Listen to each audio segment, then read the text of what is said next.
let's rewatch this whole debate because I do want to watch this again, kind of see if my opinion of this debate is still the same as it was when I first watched it. Now, hopefully I don't get copyright stricken for this. The interesting thing was they live streamed this on Rumble without telling anyone, and they still got good views.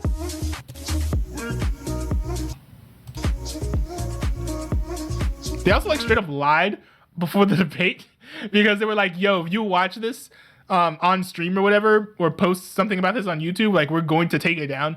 When the two people I know who did live reactions, which were, I think it was Destiny did a live reaction and Tim Cast IRL, they did a live reaction. Neither of them got struck down.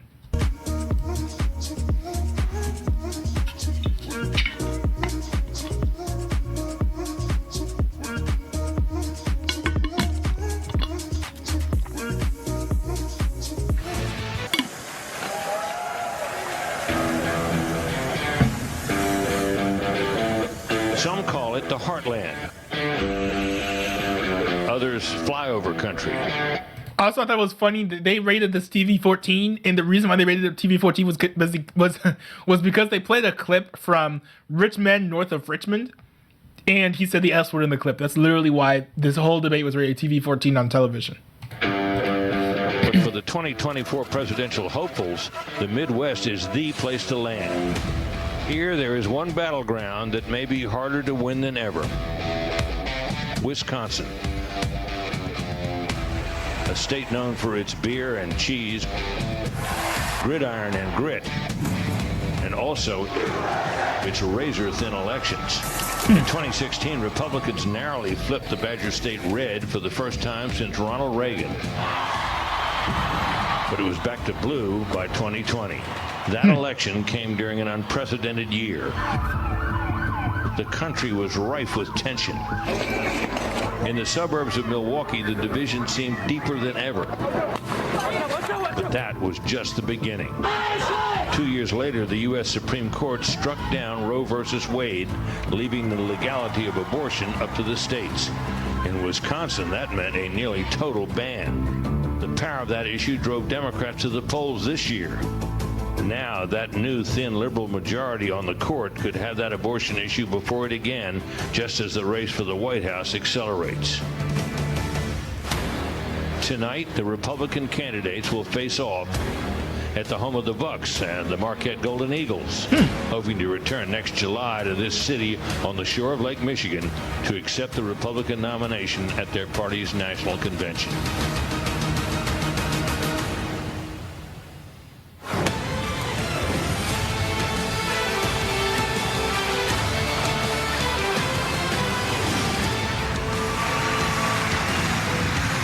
Tonight, the race for the White House takes flight. Welcome to the first debate of the 2024 presidential campaign, live at Fiserv Forum in Milwaukee. 8 Republican candidates have qualified and have chosen to be here on our debate stage tonight. They are here to lay out their vision for America, the battle as they battle for the GOP nomination. Good evening, everybody. I'm Martha McCallum. And I'm Brett Baer. This is the very same stage on which the Republican choice for president will accept the party's nomination next summer. The 8 contenders are positioned by the order they sit in the polls, with the highest polling candidates in the middle standing center stage. Florida Governor Ron DeSantis. Interesting. Both got lots of cheers Former there. Vice President Mike Pence. Former South Carolina Governor Nikki Haley. Former Nikki Haley New has Jersey surprising Governor amount of Chris cheers. Christie. South Carolina Senator Yo. Tim Scott. Yo, dude, Former got some Arkansas booze there. Governor Asa Hutchinson. And North Dakota Governor Doug Burgum. People are cheering him. If you're not aware of the context, we weren't sure if he was actually going to be able to appear because he had injured his leg or something while playing pickup basketball with some staffers in the morning, but he ended up making it. So that's why some people were surprised to see him. Until he got injured, people didn't even know who he was. Some ground rules for tonight. We'll ask the questions, and then candidates get 1 minute to answer. If someone is singled out, you get 30 seconds to respond. And when the time runs out, we all will hear this. Very pleasant. So tonight, these candidates have a big opportunity to break out of the pack and to explain why they are best prepared to be the Republican choice for president at a time when the likely Democrat nominee, President Joe Biden, is working to convince the country that with Bidenomics, things are looking up. They call my plan Bidenomics. I'm not sure they meant it in a totally complimentary way at the time. But guess what? It's working. But is it? I love when the crowd is just laughing. More than 65% of Americans say the country is headed in the wrong direction. And here's the reality for some voters we talked to here in Wisconsin this week. We have noticed a dramatic increase in prices at the grocery store just across the board. Gas is high and food is high. A lot of people's out here homeless because they can't buy food. It's tough when you got mortgage rates at 7-8% versus 2 to 3. It's just you can't afford a house anymore. Inflation is ridiculous. It's killing us out here. As we sit here tonight, the #1 song on the Billboard chart is called Rich Men North of Richmond. It is by a singer from Farmville, Virginia, named Oliver Anthony.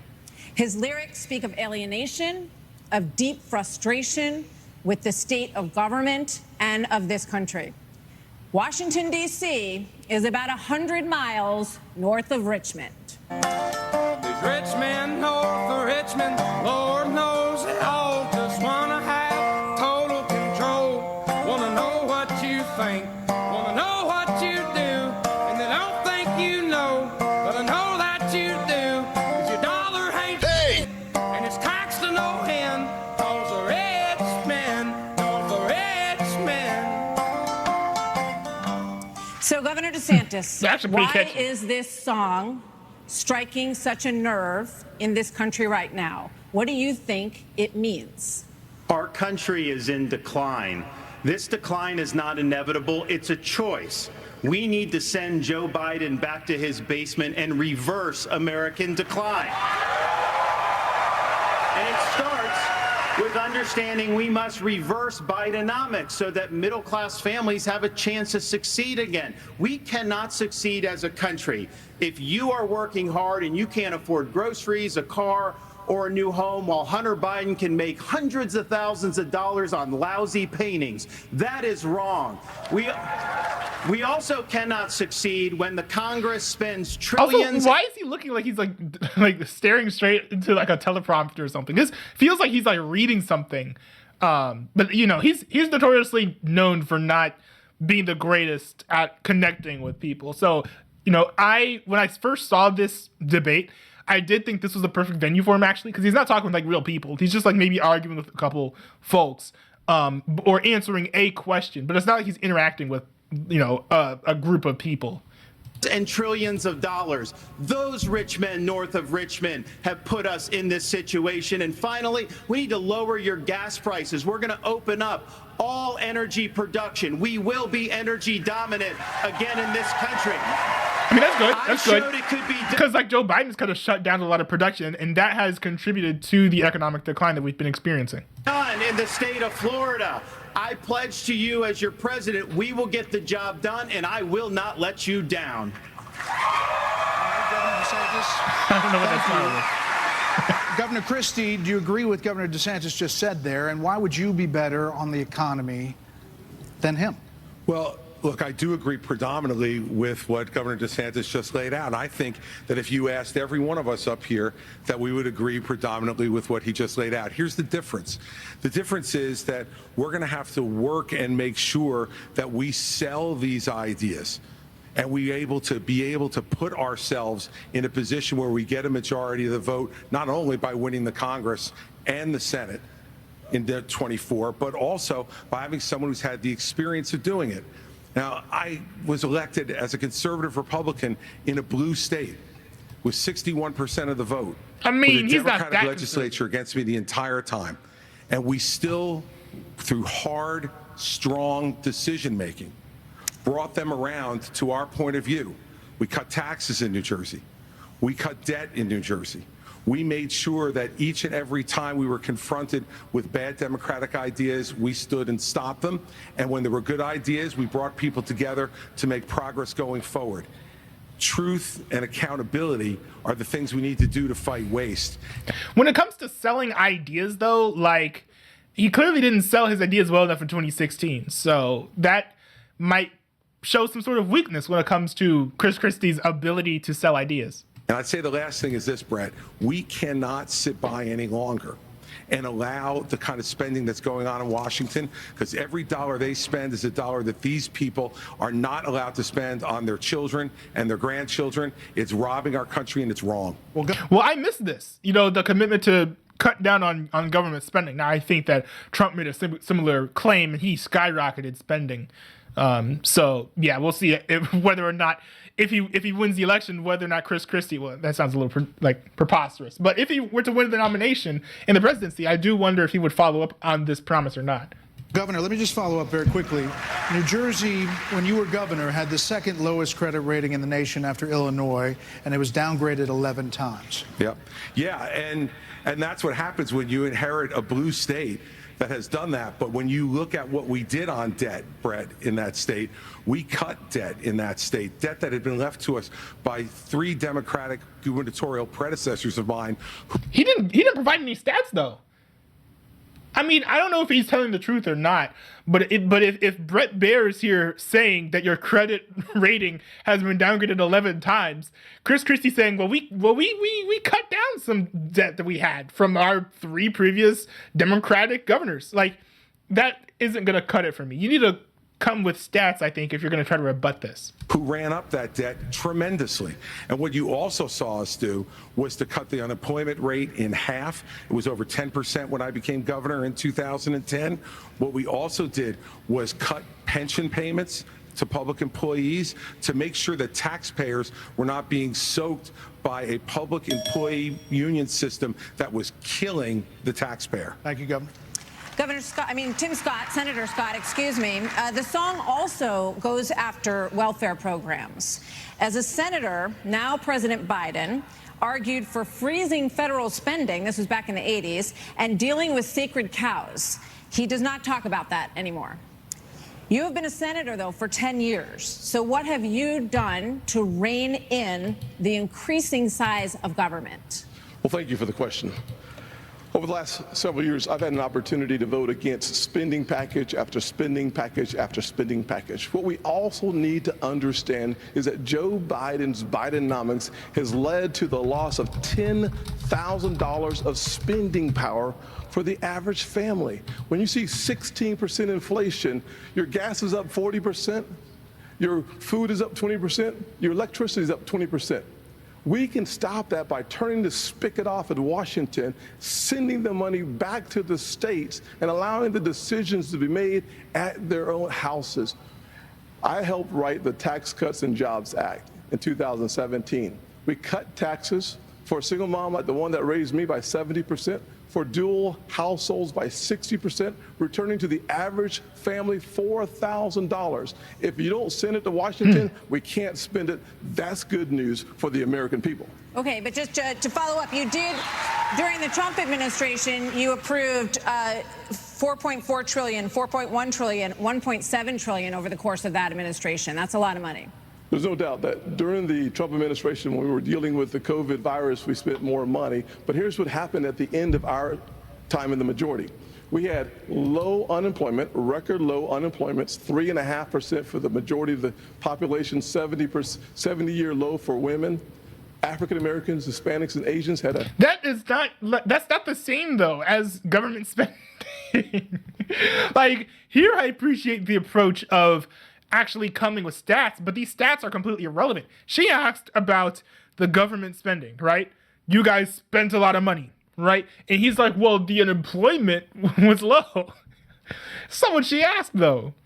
That's not what she asked. And, I do understand using the COVID as a scapegoat. Now, I feel like that is not good enough for me, but I think it's good enough for a lot of Americans because they feel like the stimulus checks were worth it. I think that they weren't, because they're a part of why we are where we are financially and economically, even in the age of Joe Biden. But so maybe that rhetoric will work for a lot of the audience, but he's kind of evading the question here. All-time low, but our inflation was at 2%. Under Joe Biden, we've seen the exact opposite. We've seen inflation explode, which led to 12 Federal Reserve increases that's devastating home buyers today.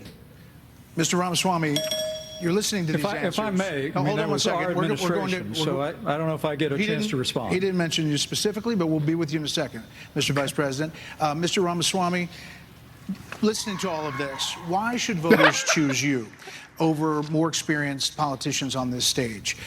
You're basically, a blank slate for people. You're 38 years old. You've said that you only voted in 2 presidential elections before this moment, this political race. So first, let me just address a question that is on everybody's mind at home tonight. Who the heck is this skinny guy with a funny last name, and what the heck is he doing in the middle of this debate stage? I'll tell you, I'm not a politician, Brett. You're right about that. I'm an entrepreneur. My parents came to this country with no money 40 years ago. I have gone on to found multi-billion-dollar companies. I did it while marrying my wife, Apoorva, raising our 2 sons, following our faith in God. That is the American dream. And I am genuinely worried that that American dream will not exist for our 2 sons and their generation unless we do something about it. And I do think Brett is going to take an outsider, because for a long time we have professional politicians in the Republican Party who have been running from something. Now is our moment to start running to something, to our vision of what it means to be an American today. If you have a broken car, you don't turn over the keys to the people who broke it again. You hand it over to a new generation to actually fix the problem. That's why I'm in this race, and we're just getting warmed up. All right, to you, Governor Haley. So why are you better positioned to turn around this economy that we've heard all of these voters talking about tonight than Mr. Ramaswamy, who is a successful entrepreneur nationally right now? He's beating you in the polls. Well, I don't care about polls. What I care about the fact is that no one is telling the American people the truth. The truth is that Biden didn't do this to us. Our Republicans did this to us, too. That's also true. When they passed that $2.2 trillion COVID stimulus bill, they left us with 90 million people on Medicaid, 42 million people on food stamps. No one has told you how to fix it. I'll tell you how to fix it. They need to stop the spending. They need to stop the borrowing. They need to eliminate the earmarks that the Republicans brought back in.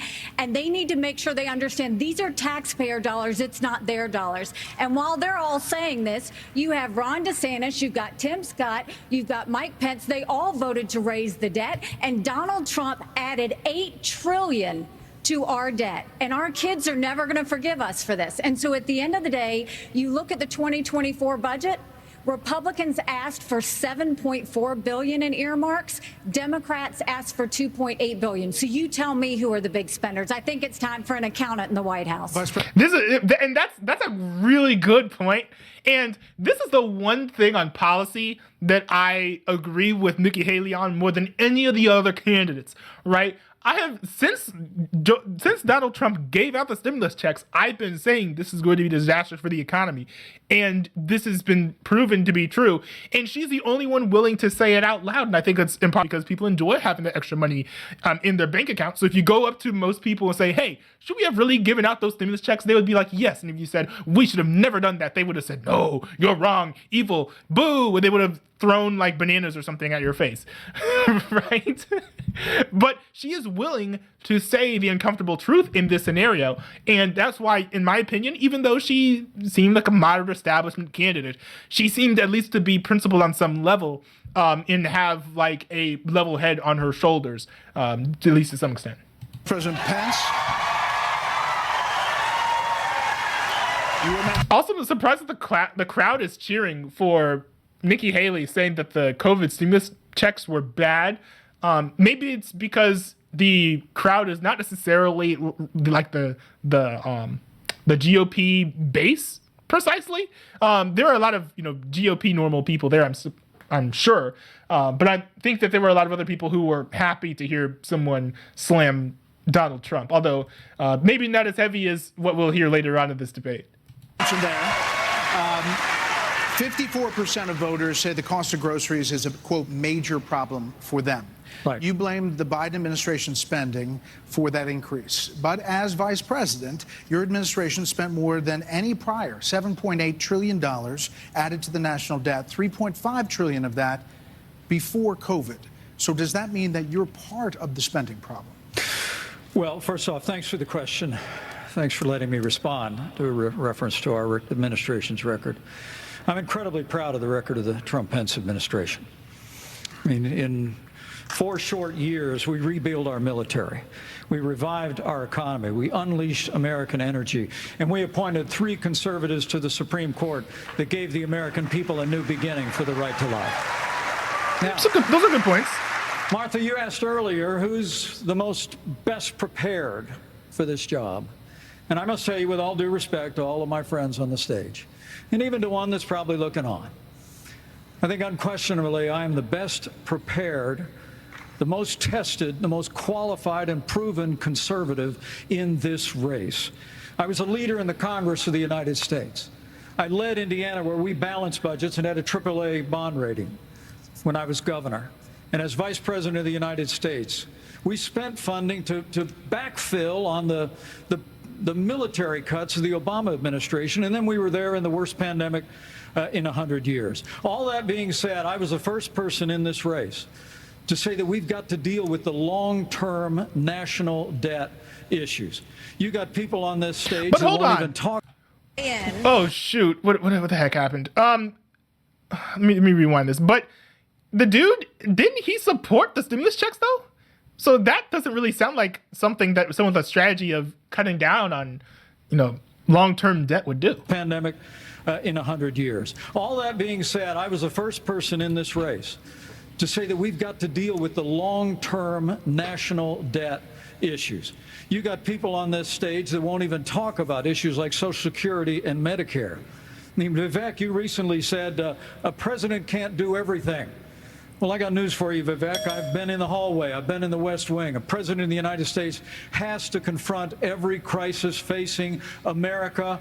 I will put our nation back on the path to growth and prosperity and restore fiscal responsibility, just as I did in Congress and as governor. Mr. Vice President. But the thing is that the president cannot do everything. And Nikki Haley actually made a great point about this, where it's like the president can't single-handedly make abortion illegal, for example. I understand, right? If you have a big heart or whatever, that you want to address every single crisis, but it's just not particularly feasible. And when I was vice president. But, hold on. You were named earlier. I'm going to get Vivek first. We'll get to both of them. This isn't that complicated, guys. Unlock American energy. Drill, frack, burn coal, embrace nuclear.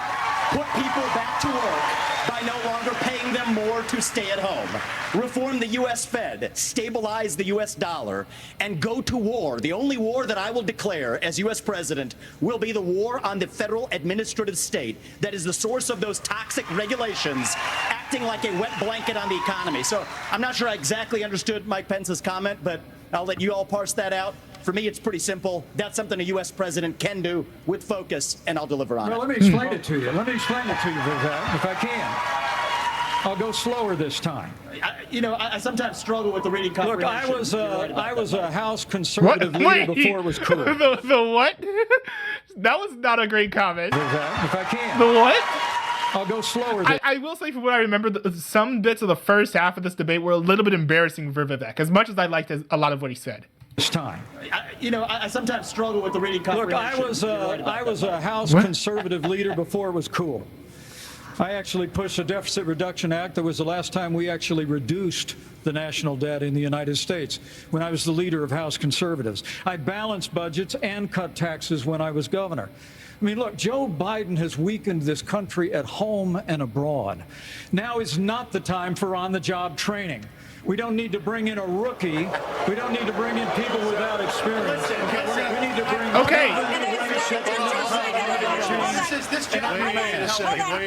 That's an interesting point, because I do agree to some degree that having experience does help, right? And this is why a lot of people run for president are senators and governors and whatnot. But, if you look at what all these politicians have been doing when they get into the White House, it's either not great or it's not much. Like if you look at all of the past presidents, at least since like 2000, they've, for the most part, done either not great or not much. Donald Trump did a lot. He did some bad things, but I think he did a lot of really good things. And guess what? He, was not a career politician. He did not have experience. He did have on-the-job training, I suppose, and it worked out pretty well for the most part. And there were some things that were a little bit questionable that weren't the greatest, but overall, he did improve the country. So this idea that if you put in someone in office who is completely untested, that it'll just be an abject failure and we need to put in a career politician instead, I think is a little bit ridiculous, especially if you look at the track record of career politicians in the White House. Seconds when you have a rebuttal, okay? And you are up, Governor DeSantis. So here's the thing. Why are we in this mess? Part of it, and a major reason, is because how this federal government handled COVID-19 by locking down this economy. It was a mistake. It should have never happened. And in Florida, we led the country out of lockdown. We kept our state free and open. And I can tell you this, as your president, I will never let the deep state bureaucrats lock you down. You don't take somebody like Fauci and coddle him. You bring Fauci in, you sit him down, and you say, Anthony, you are fired. Yeah, I like copying Trump's slogan there. You know what? We're going to bring in... I just want to finish responding to Mike. I just want to respond to Mike for 1 second because he invoked me back. Listen, now that everybody's gotten their memorized, pre-prepared slogans out of the way, we can actually have a real discussion now. The reality and the fact of the matter is... Was that one of yours? Not really, Mike, actually. We're just going to have some fun tonight.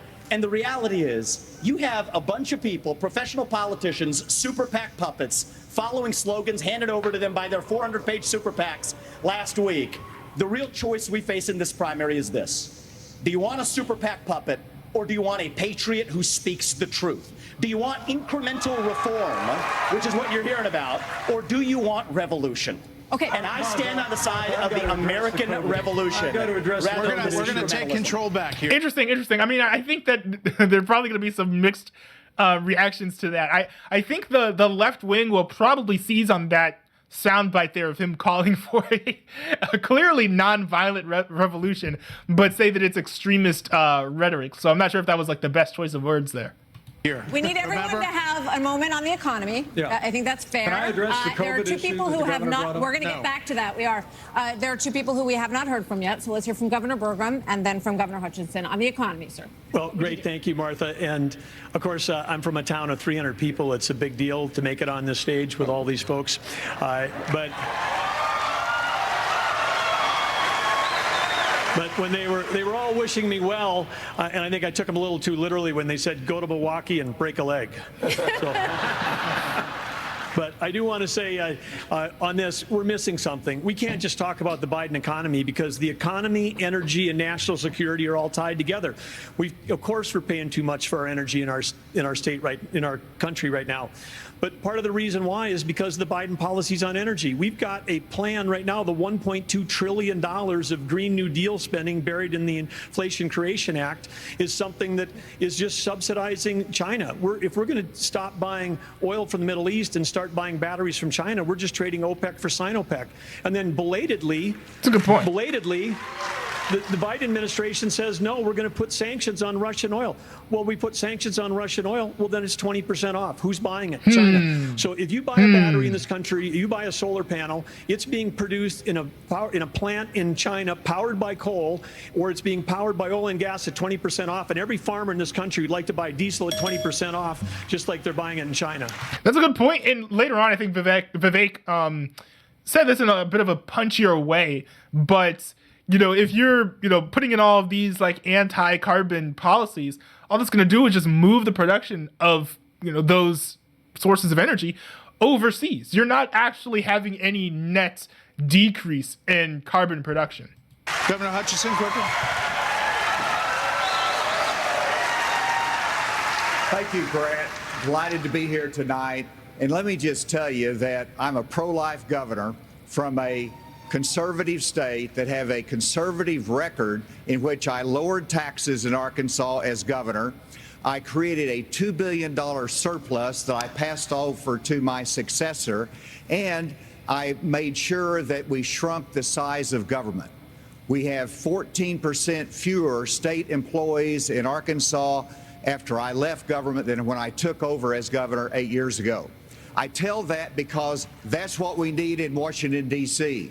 We need somebody who can actually constrain the growth of the federal government, that can actually reduce the size, and I've pledged to reduce by 10% our federal non-defense workforce. 10% That's a is not enough, specific but pledge to I make that appreciate the attacks gesture, the though. administrative state.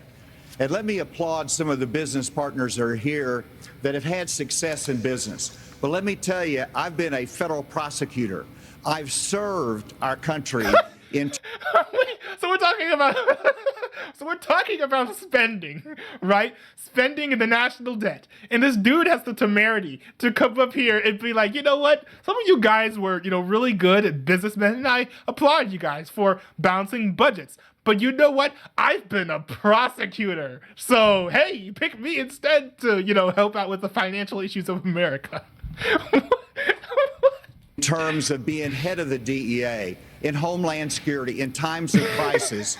And while I think that that's experience that is important for the future of our country, to be the President of the United States that can lead with positive solutions and be held accountable. Thank you. We have a lot of topics to get to, and I promise we're going to get to everyone if we play within the rules. Okay, next topic. More than 1,000 people are still unaccounted for in Maui after the deadliest U.S. wildfire in more than a century. Hawaii's governor and White House officials said that climate change amplified the cost of human error. And a tropical storm hit California for the first time in 84 years. The ocean hit 101 degrees off the coast of Florida. And in the last month, the heat wave in the Southwest broke records nearly 50 years old. So Alexander Diaz from Young America's Foundation has a question for you all. Polls consistently show that young people's #1 issue is climate change. How will you, as both President of the United States and leader of the Republican Party, I hear calm the their people like moaning in the background, which is fair. Like, what Republican cares about climate change? fears that the Republican Party Okay, maybe Chris Christie, to be fair. doesn't care about climate change? So we want to start on this with a show of hands. Do you believe in human behavior is causing climate change? Raise your hand if you do. Look, we're not school children. Let's have the debate. I mean, I'm happy to take it to start. Alexander? So do you want to raise your hand or not? I don't think that's the way to do. So let me just say to Alexander this. First of all, one of the reasons our country's decline is because of the way the corporate media treats Republicans versus Democrats. Biden was on the beach while those people were suffering. He was asked about it. He said no comment. Are you kidding me? As somebody that's handled disasters in Florida, you got to be activated. You've got to be there. You've got to be present. You've got to be helping people who are doing this. And answer the question? And here's the deal. Let's just answer the question. So is that a yes? Is that a yes? That's a good point, because he is not answering the question. He's saying Trump should have been over in Maui. But he's not answering the question about climate change. And it'll be interesting, to see these people's responses in detail about this, because I have yet to pick a side on, man-made global warming or whatever. Is that a hand raise? You do not. I think it was a hand raise for him, and it's my hands are in my pockets. No, because no, the I climate didn't change raise- agenda I is didn't a raise a hoax. Let us be honest as Republicans. I'm the only person on the stage who isn't bought and paid for, so I can say this. The climate change agenda is a hoax. The climate change agenda is a hoax, and we have to declare independence for it. And the reality That's risky. That's risky. The thing is, the problem with that is, first of all, it's very aggressive. And, you risk angering, as you saw in the crowd, the audience and GOP base members who are supporting other candidates, right? Because they're going to be upset. They're like, oh, whoa, I'm not supporting a GOP puppet. But another thing, too, is that, if you're going to make these claims, right, you're going to have to say who exactly has bought all of these candidates. And, I was actually surprised this didn't happen in this debate, but I was surprised that no one said, hey, Vivek, who bought you? Or not who bought you, but who bought all the other candidates? If you ask him on the spot, I'm sure he didn't have an answer for that. You have to at least be prepared for some sort of backlash for every point that you espouse, I would argue, especially when you're on the national debate stage, when you're trying to get the nomination for, GOP candidate for president of the United States. You do not. I think it was a hand raise for him, and it's my hands are in my pockets because the climate change agenda is a hoax. Let us be honest as Republicans. Also, what was Shannon Breams doing there? Is that a hand raise? You do not. I think it was a hand raise for him, confused. and it's my hands are in my pockets because the climate change agenda is a hoax. Let us be honest as Republicans. I'm the only person on the stage who isn't bought and paid for, so I can say this. The climate change agenda is a hoax. The climate change agenda is a hoax, and we have to declare independence for it. Also, I love all of the bought and paid for people be like, whoa, I am not bought and paid for. And the reality is, the anti-carbon agenda is the wet blanket on our economy. And so the reality is, more people are dying of bad climate change policies than they are of actual climate change. Governor Haley, are you bought and paid for? Down by 98% in the last century. Listen. I've had enough. I've had enough already tonight of a guy who sounds like ChatGPT standing up here. I don't understand. Okay, hold on. A lot of people were acting like this was a W. I don't understand. What was like the great thing about him saying that he sounded like ChatGPT? ChatGPT is an AI that says basically more or less what it thinks you want to hear. It almost seemed like an Uncle Tom moment, if I'm going to be honest, where he's like, oh, like you're just saying what you think other people want to hear because you're not actually saying what you truly believe as a person of color, blah, blah, blah. Like, I don't. It accused him of being like an unthinking human being, which I think is something that you don't really want to play with when you're, talking to minorities in a political setting. So I didn't understand that a lot of people responded well to that. Maybe it's because they're like, oh, hey, ChatGPT, I know what that is.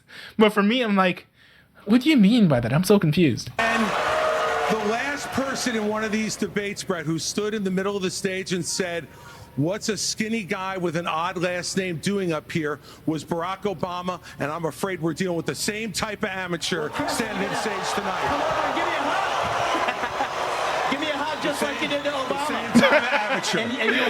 That's a good point. Like, he actually did give Obama a hug, so it's like, oh, you're gonna hate on Vivek for sounding like Obama when you helped Obama win the election in 2008. Like, people like me, just like you did to Obama too. Give me that the same type of amateur. Hold on. Governor Haley, would you like to respond? Are you bought and paid for? What I would like to say is the fact that I think this is exactly why Margaret Thatcher said, if you want something said, ask a man. If you want something done, ask a woman.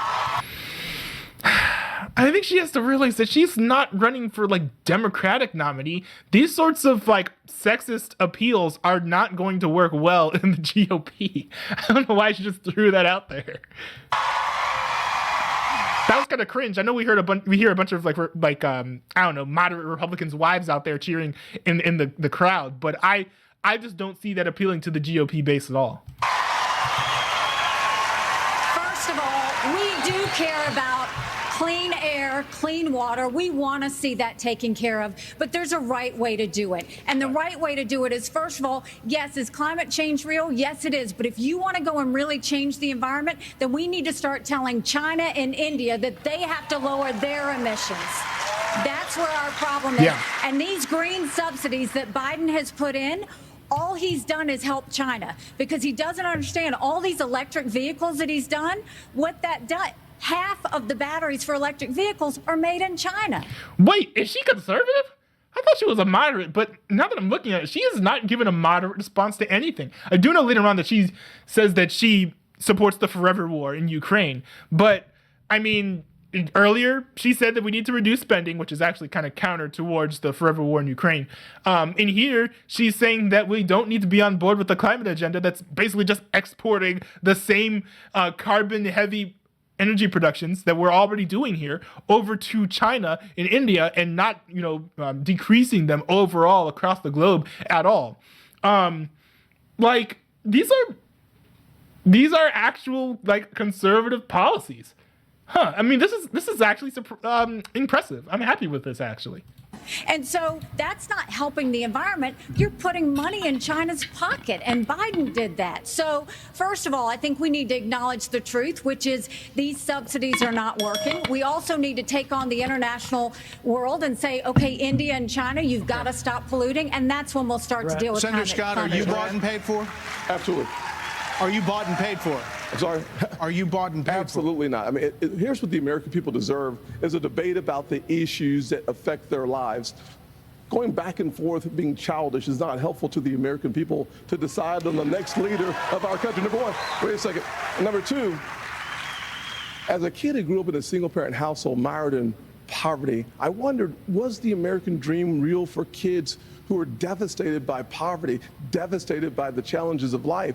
I came to the conclusion that America can do for anyone what she's done for me if we focus on restoring hope, creating opportunities, and protecting America.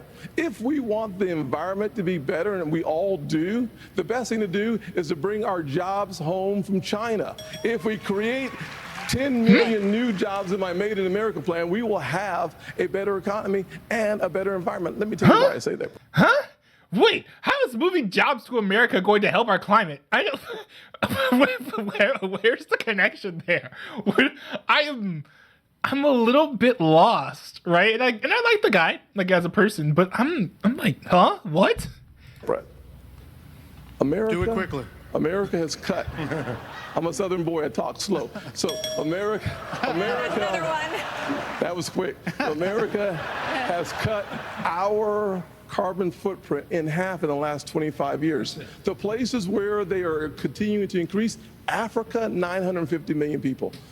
India, over 1 billion. China, over 1 billion. Why would we put ourselves at a disadvantage, devastating our own economy? Let's bring our jobs home. We have a lot of different topics to get to. Yeah, we do. We thank you all. Thank you, Senator Scott. So coming up next, the candidates will weigh in on what could be a defining issue in the 2024 campaign. The first Republican debate continues moments away. Not gonna lie, the Blaze TV Summit was better than this. That's a better format. We need more town halls and less debates. We've got to be a lot smarter in how we talk about women and how we show them that we care. We're going to stand up for the unborn in Washington, D.C. And if you cannot do that, you should not be the nominee for the Republican Party. This is a defining moment. Do you trust our government and where the economy is heading? Yo, is that a Rumble ad? Losing your hard-earned retirement savings is that a Rumble ad?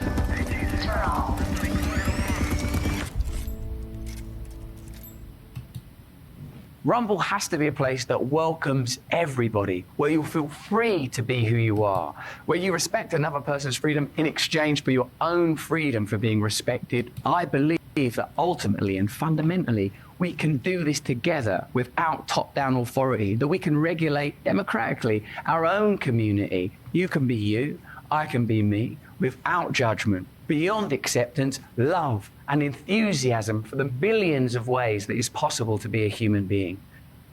That's cool. That's an awesome ad. I love that. Does the thought of losing your hard-earned retirement savings to DC's it's very reckless simple. It's spending to the point. scare the Doesn't heck try out to of do you? too much. Smart Americans are taking action. By tech. I love how they kept the ads in. That's great.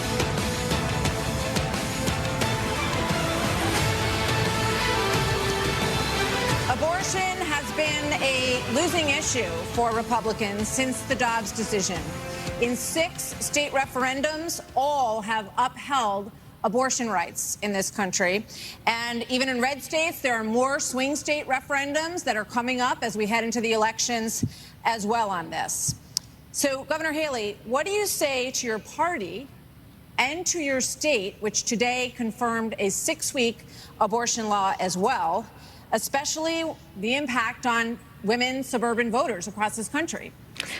Thank you, Martha. I am unapologetically pro-life, not because the Republican Party tells me to be, but because my husband was adopted and I had trouble having both of my children, so I'm surrounded by blessings. Having said that, we need to stop demonizing this issue. I don't know what that means. This is talking about the fact that unelected justices didn't need to decide something this personal, because it's personal for every woman and man. Now it's been put... Huh? To say that this is a personal issue is not the best way to answer the question of what should we do about abortion. In the hands of the people. That's great. When it comes to a federal ban, let's be honest with the American people and say it will take 60 Senate votes. It will take a majority of the House. So in order to do that, let's find consensus. Can't we all agree that we should ban late-term abortions? Can't we all agree that we should encourage adoptions? Can't we all agree that doctors and nurses who don't believe in abortion shouldn't have to perform them?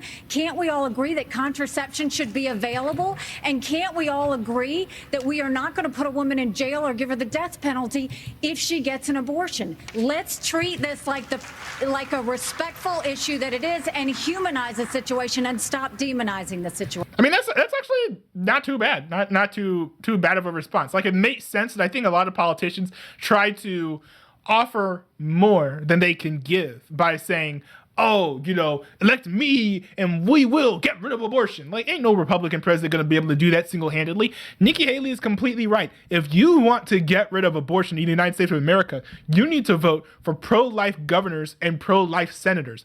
Don't just vote for some president and then call it a day, because that's not how it gets done.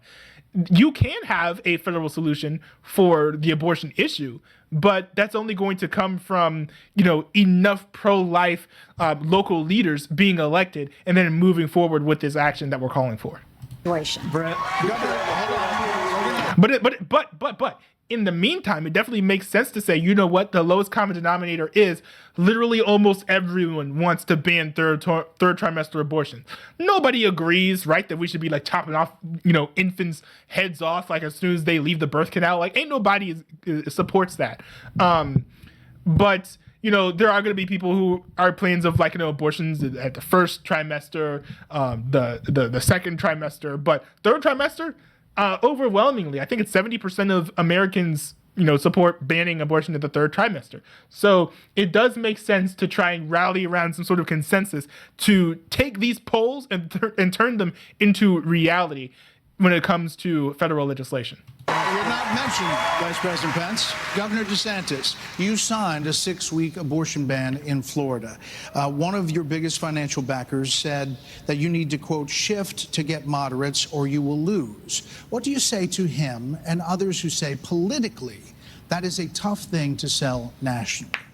Well, I would say we sold the biggest election landslide victory in the history of the Republican Party in the state of Florida in 2022. That's what I did. We can win. But second of all, look, you got to do what you think is right. I believe in a culture of life. I was proud to sign the heartbeat bill. I remember one of the most impactful moments of my life was when I heard the heartbeat of my oldest daughter in my wife's womb and then saw the sonograms of all 3 of my kids. What the Democrats are trying to do on this issue is wrong, to allow abortion all the way up to the moment of birth. I know a lady in Florida named Penny. Okay, that's a little bit deceptive. I'm a Republican, but I am, observant of this.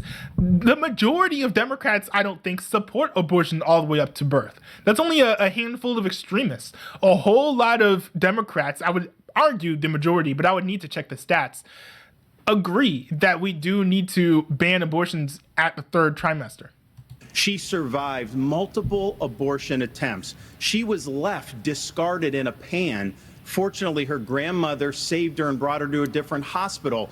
We're better than what the Democrats are selling. We are not going to allow abortion. Why are we doing these partisan attacks? I don't understand. It's so easy to make the case for the pro-life position in a way that appeals to the same emotions that leftists love to appeal to. I don't understand why he's spending more time hating on the Democrats rather than focusing on the issue and exactly why the pro-life issue is correct. Right? And you can support the pro-life issue and not bash the Democrats. Just stand firmly on what you believe in and explain to other people why you believe what you believe. He's not really making a case for the pro-life position. He's just saying that he supports it, and he's just supporting it because he's doing what he thinks is right. Which, I mean, a lot of people do. They do support things that they think are right. But when it comes to selling the issue, which is, I think, what the moderators asked about, like, how are you going to sell the pro-life issue to a population that largely, by and large, supports abortion?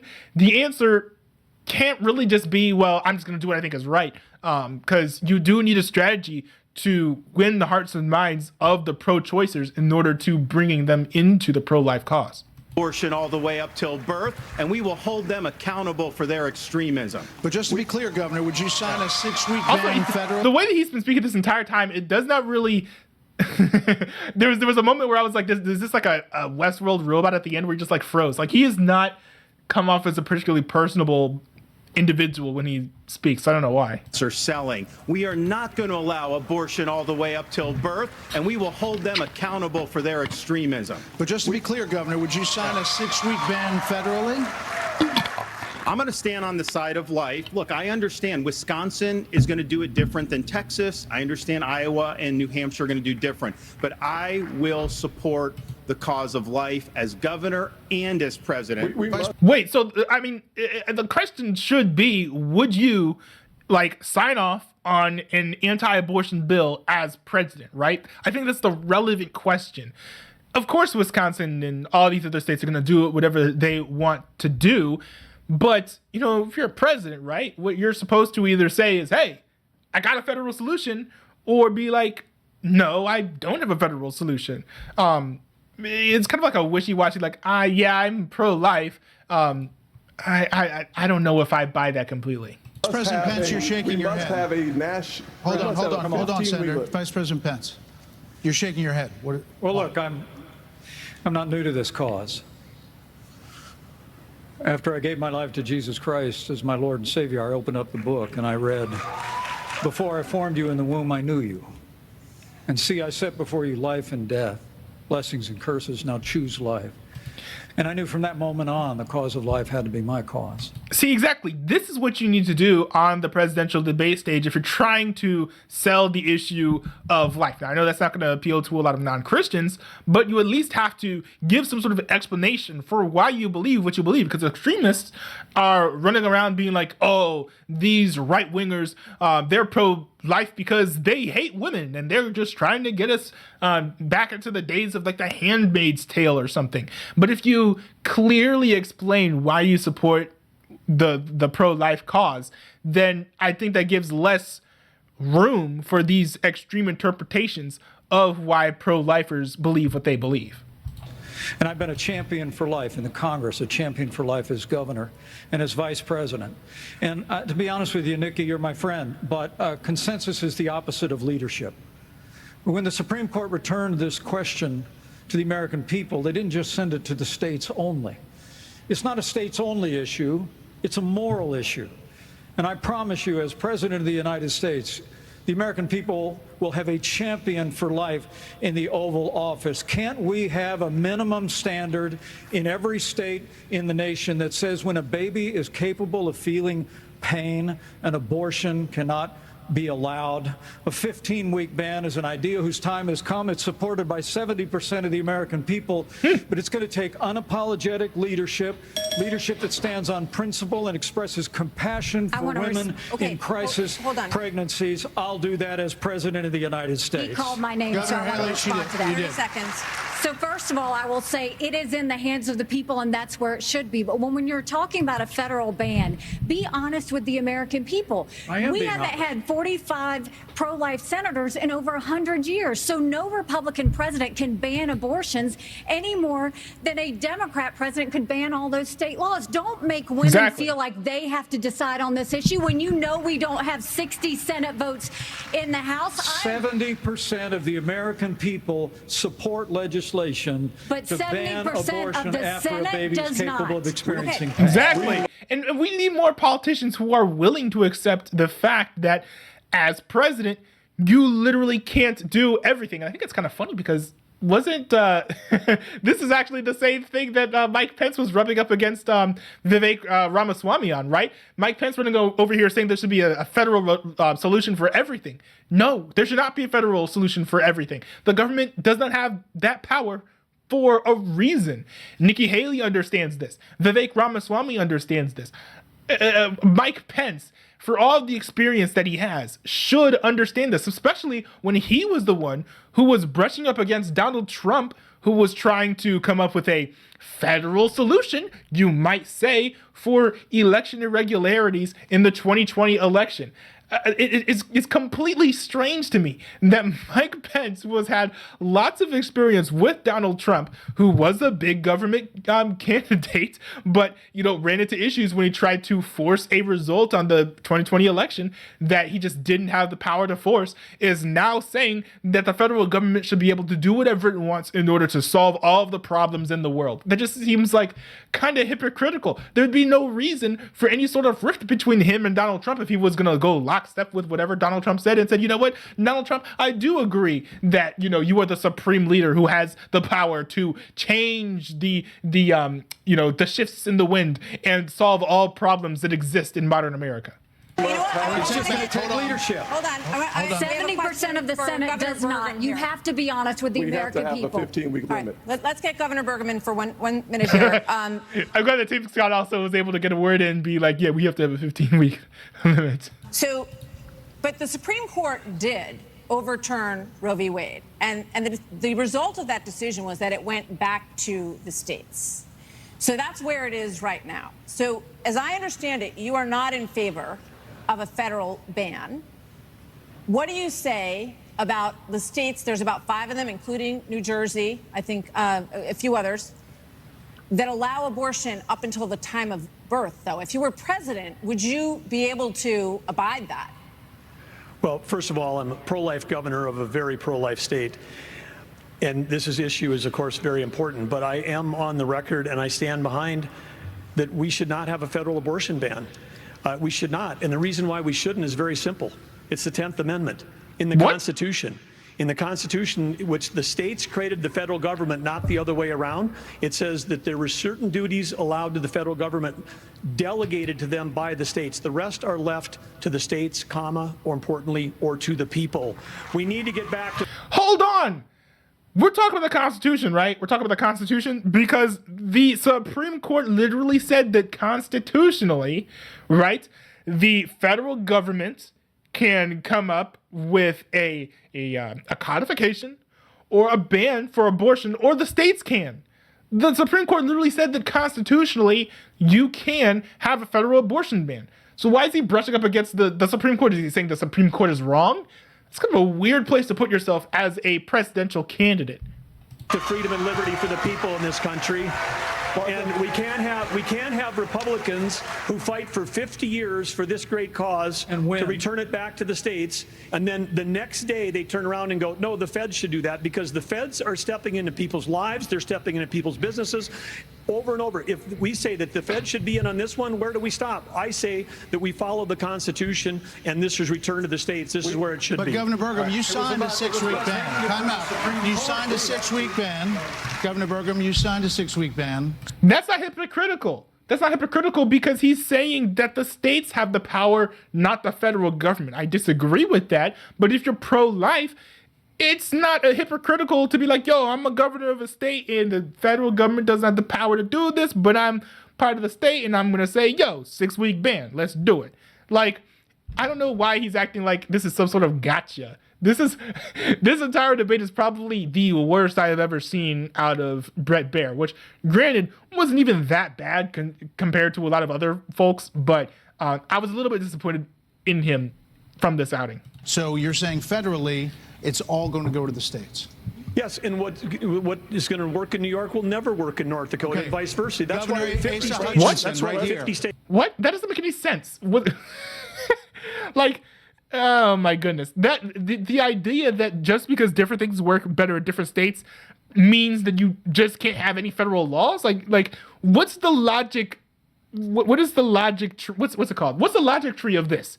What's the logic tree of this? If you are saying that you can't have a federal abortion ban because what works in North Dakota doesn't work in New York, doesn't work in Illinois, doesn't work in Wisconsin, if you're going to say that, then basically you're removing the rationale for all federal laws. And unless that's your position, I don't know if it is. Just making a statement like that just doesn't make any sense. This is too important of an issue that I have to address.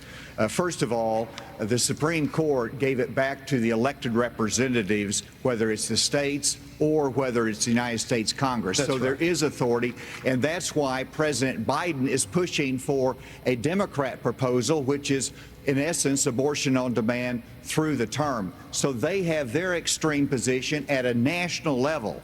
It's most likely going to be addressed in the states, but it's certainly fine for it to be addressed at the national level as well. Arkansas. Man, after all of these months of campaigning, we finally get an Asa Hutchinson W. I mean, props to him for, you know, taking a stand here. Arkansas has the record of being the most pro-life state in the nation. I signed 30 pro-life pieces of legislation while I was governor. And every state can determine a different outcome here. And it is the most important issue for women and for the unborn child and for our country that we get this right. It's going to be a continued debate. Let's talk about it in terms of compassion, in terms of protecting the life, and also understanding how we have to enhance adoption services, how we have to enhance maternal care. Those things we've done in Arkansas and are important for our nation's future. That's a good point, and that's one thing that pro-lifers need to focus on a little bit more. And I don't think that they do, unfortunately. Like, they need to focus on well, okay, I'm not gonna say this. Pro-lifers do focus on this, but they don't emphasize the fact that they're focusing on this, and they're doing a really bad job of letting pro-choicers know that they're focusing on this more than even the pro-choicers are, right? They're providing health services, resources to expectant mothers who are in need and having trouble getting the amount of funds and resources needed to care for a young one. You don't see pro-choicers doing that. And I really like how Asa Hutchinson is mentioning this. I wish others were mentioning this as well. A lot of issues that are very important. Senator, I'll let you weigh in. We cannot let states like California, New York, and Illinois have abortions on demand up until the day of birth. That is immoral. It is unethical. It is wrong. We must have a president of the United States who will advocate and fight for, at the minimum, a 15-week limit. I am 100%. I agree, but you can't just force this down everybody's throats. Like Nikki Haley said, you need an amount of pro-life senators and governors that we just don't have. Pro-life conservative. I have 100% pro-life record. I got to tell you, though, we must fight for life. Our Declaration of Independence says our Creator gave us inalienable rights that include life.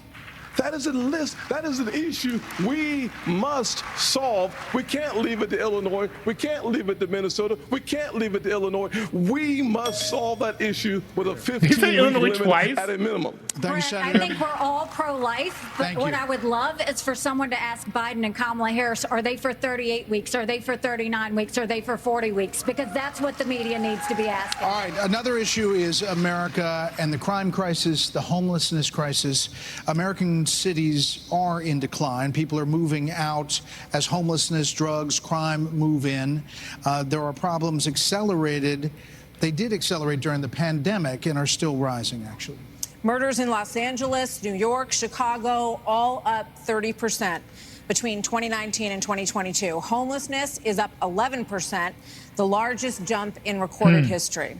Vice President Pence, a lot of this began in the COVID era. How much of what we're seeing happening around this country is a result of those COVID lockdowns, and is your administration in part to blame for how we got here? Well, I think what's in part to blame is the Democrats have been talking about defunding the police for the last 5 years. And we ought to be funding law enforcement, particularly in our major cities, at unprecedented levels. I mean, it's extraordinary to think about the violence that's claiming innocent lives literally every week in every major city in this country. And yet Democrats and liberal prosecutors in major metropolitan areas continue to work out their fanciful agendas, to do bail reform and go easy. What we need is strong commitment to law enforcement. We need leadership in Washington, D.C. that'll marshal the resources of the states, marshal the resources of the American people. But let me also say it's about opportunity. I mean, a lot of people don't know that those Trump-Pence tax cuts that we got signed into law go away at the end of 2025 if we don't have a Republican president and a Republican House and a Republican Senate. When I'm president of the United States, we're actually going to cut taxes further. We're going to extend those tax cuts, and we're going to close the Federal Department of Education, block grant all that funding back to the states. With a growing economy and educational choice and law enforcement, we will bring our cities back. One thing that's nice about what Mike Pence has been saying to some extent so far is that he's been sticking with the Trump policies that worked, but he doesn't have a Trumpian voice. So he doesn't come off as a Trumpian candidate, although he is borrowing a lot of the things that Trump did in office that worked. Christy, another issue. This weekend here in Milwaukee, reports say there were 30 shootings, and a number of them including kids. Add that to the big increase in school shootings around the country. Democrats blame this crisis on easy access to guns. They also blame Republicans for blocking gun control legislation. What would President Christie do? You know, I'm proud of the fact, Brett, that I'm the only person, along with Governor Hutchinson, up on this stage who's actually running United States Attorney's Office. I ran the 5th largest office in America. Yo, dude is praising Asa Hutchinson. I don't understand this. Like, does he think that, does he think that Republicans are going to be like, he supports Asa Hutchinson. Well, he must be a great candidate. In a state where there is significant urban crime. And the problem is not going to be solved by more money. The problem is that these prosecutors in these localities in the states are refusing to do their job and to arrest violent criminals. So what a President Christie would do is appoint an attorney general who would instruct each of the 93 U.S. attorneys that they are to take over the prosecution of violent crime in every one of those cities that are failing to do so. We have plenty of room in the federal prisons to lock up these violent criminals and clean up what's going on all across this country in these individual cities. Secondly, what we need to make sure that each and every one of these criminals understand is that the laws apply to everybody. And when Hunter Biden fills out a fake application, a false application for a gun permit, and then is facing a 10-year mandatory minimum, which was mandated by legislation sponsored by his father. And then you have a Justice Department that walks away from those charges. We're telling people that the law doesn't apply to everybody. In a Christie administration, he would go to jail for 10 years. What about a president? You know what's interesting is if it wasn't for his gullibility or I guess like hatred of Trump, I'm not sure which, in believing that the investigations into Donald Trump are legitimate, I would say that this sort of rhetoric right here will qualify him for maybe some sort of like AG post in somebody's cabinet, because you do want someone who is going to be tough on crime, whether that's supporting being tough on crime down to the state level or federally, or when it even comes to the rich and protected class, like folks like Hunter Biden. Like, you know, folks like this do need to be prosecuted. And while I would argue that you can't just write off the possibility that Donald Trump is guilty of some sort of crime, the amount of prosecution that he's facing is very clearly politicized, even if legitimate. And, you know, I feel like he would be the kind of person who would want to go along with the whole political persecution of Donald Trump that we've been seeing. President Ramaswamy, what does President Ramaswamy do about guns? So the reality is we have a crime wave in this country and we know how to fix it. The question is, do we actually have the spine to do it? More cops in the streets who are on the streets able to do their jobs without looking over their shoulder for getting sued. And we also have a mental health epidemic in this country. Just over I'm kind of torn. I'm kind of torn on this one because he does have a good point. I think that officers do need to be enabled in order to do their jobs. But the problem is that many times officers, they kind of just go off the chain. They abuse their power, have these power trips, and they go rough up civilians for no reason.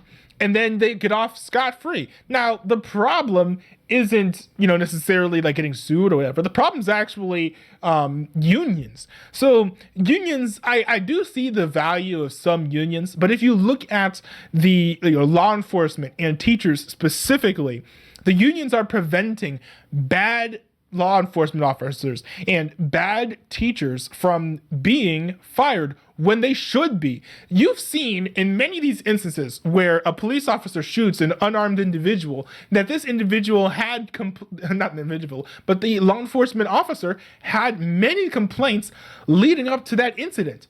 And that person probably would have been fired if it wasn't for the unionization of these law enforcement officers. I would rather see these law enforcement officers be de-unionized before we say, oh, we need to get rid of qualified immunity for law enforcement officers.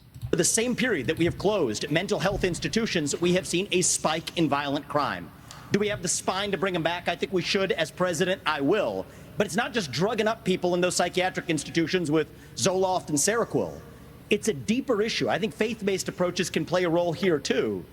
We're in the middle of a national identity crisis. Wait, what kind of faith-based solutions is he talking about? I'm a little bit confused. If he's like mandating some sort of like Christian counseling treatment, I don't know if I'm down with that. Or maybe he wouldn't, because he's not Christian. But I don't like mixing in like the church with the state. So I'm kind of curious to see what sort of like religious solution he has for this issue. Institutions with Zoloft and Seroquel.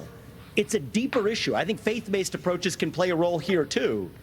We're in the middle of a national identity crisis. And I say this as a member of my generation. The problem in our country right now, the reason we have that mental health epidemic, is that people are so hungry for purpose and meaning at a time when family, faith, patriotism, hard work have all disappeared. What we really need is a tonal reset from the top, saying that this is what it means to be an American. Yes, we will stand for the rule of law. Yes, we will close the southern border where criminals are coming in every day. And yes, we will back law enforcement because we remember who we really are. And that's also how we address that mental health epidemic in the next generation that is directly leading to violent crime across this country. Governor DeSantis, really quickly. Governor DeSantis. We don't have an identity crisis, Vivek. We're not looking for a new national identity. The American people are the most faith-filled, freedom-loving, idealistic, hardworking people the world has ever known. We just need... What? We are not a monolith, at least not anymore. America is extremely divided. Why do you think we're seeing pundits more often now than ever before say that we're inching closer to a civil war? It's not because we're so united. The idea that we've never been more united, that, you know, we have such a strong national identity is ludicrous. We have one entire major political party in the United States who loves burning American flags and stomping on them in the street. That doesn't really scream that doesn't scream unity in what it means to be an American, especially when you have the other side, which will put 5 American flags in the front yard and say, like, whoop-de-doo, you know, go USA. Government as good as our people. Well, Mike, I think the difference is you might have, some others like you may have on the stage, it's Morning in America speech. It is not Morning in America. We live in a dark moment, and we have to confront the fact that we're in an internal, sort of cold cultural civil war. You are and we have to equating the recognize American that people with the failed government in Washington, D.C. We just need government as good as our people. No, the people voted for the folks in the government. Where do you think that this government is coming from? This government is not coming from like these like shadowy figures somewhere in some like a crazy tower somewhere. The government is shaped by the American people, and the divisiveness that you see in Washington is a reflection of the divisiveness that we have in the populace. If America was not as divided, we would see more unity in Washington because we'd be voting for similar candidates. They would all get along and they would get more things done. People again. So let me just finish addressing that slogan because I don't know what that slogan means. We need to shut down the administrative state. That's actually how we translate it. Crime has been on the rise in Florida, Governor DeSantis. How do you stop crime? Well, actually, crime's at a 50-year low in Florida. Not in Miami. We're happy with that. Not in Miami. It's a 50-year low. And so it's the whole state. Is he the governor of Miami? Here's the thing.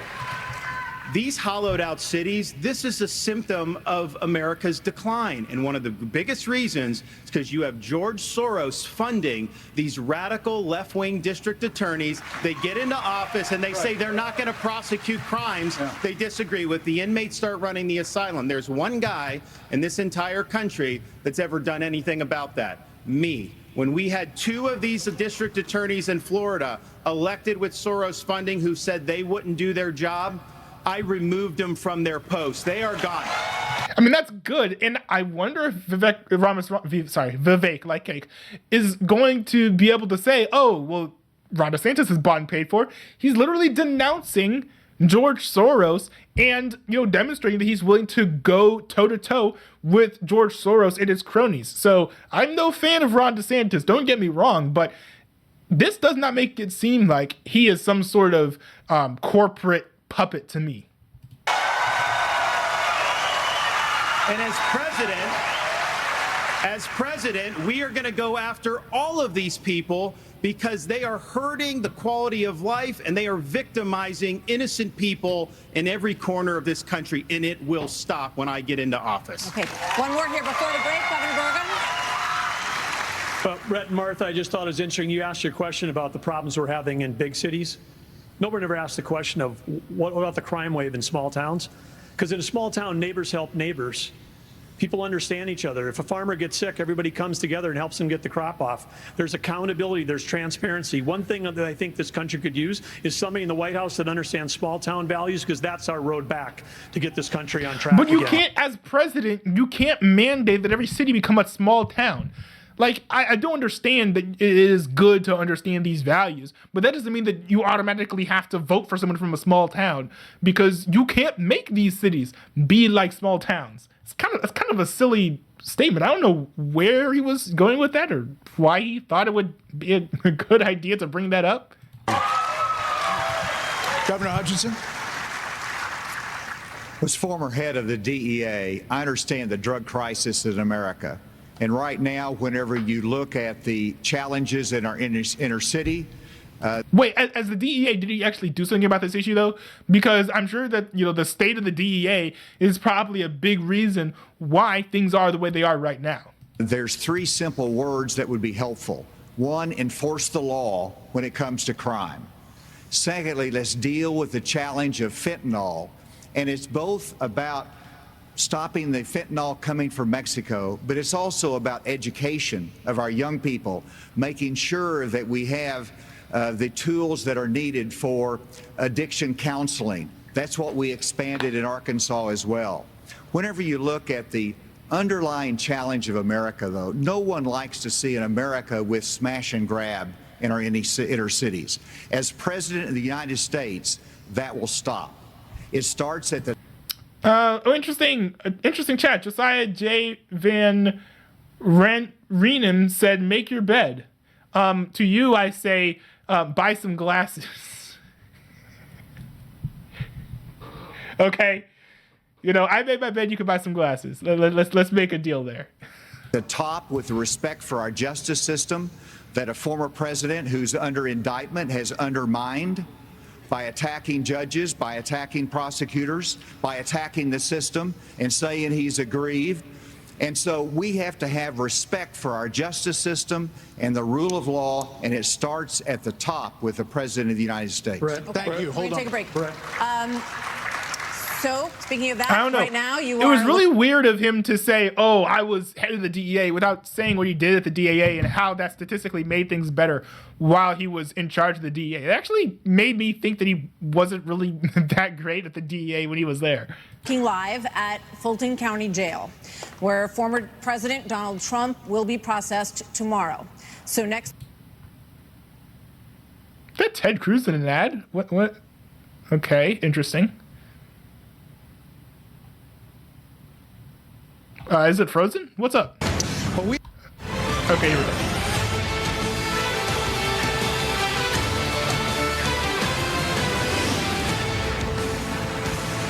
Well, we have a lot to get to in this second hour of this GOP primary debate. Policy discussions the Americans want to hear you all on. China, Ukraine, immigration, education. But we are going to take a brief moment and talk about the elephant not in the room. Trump? I completely forgot about the dude.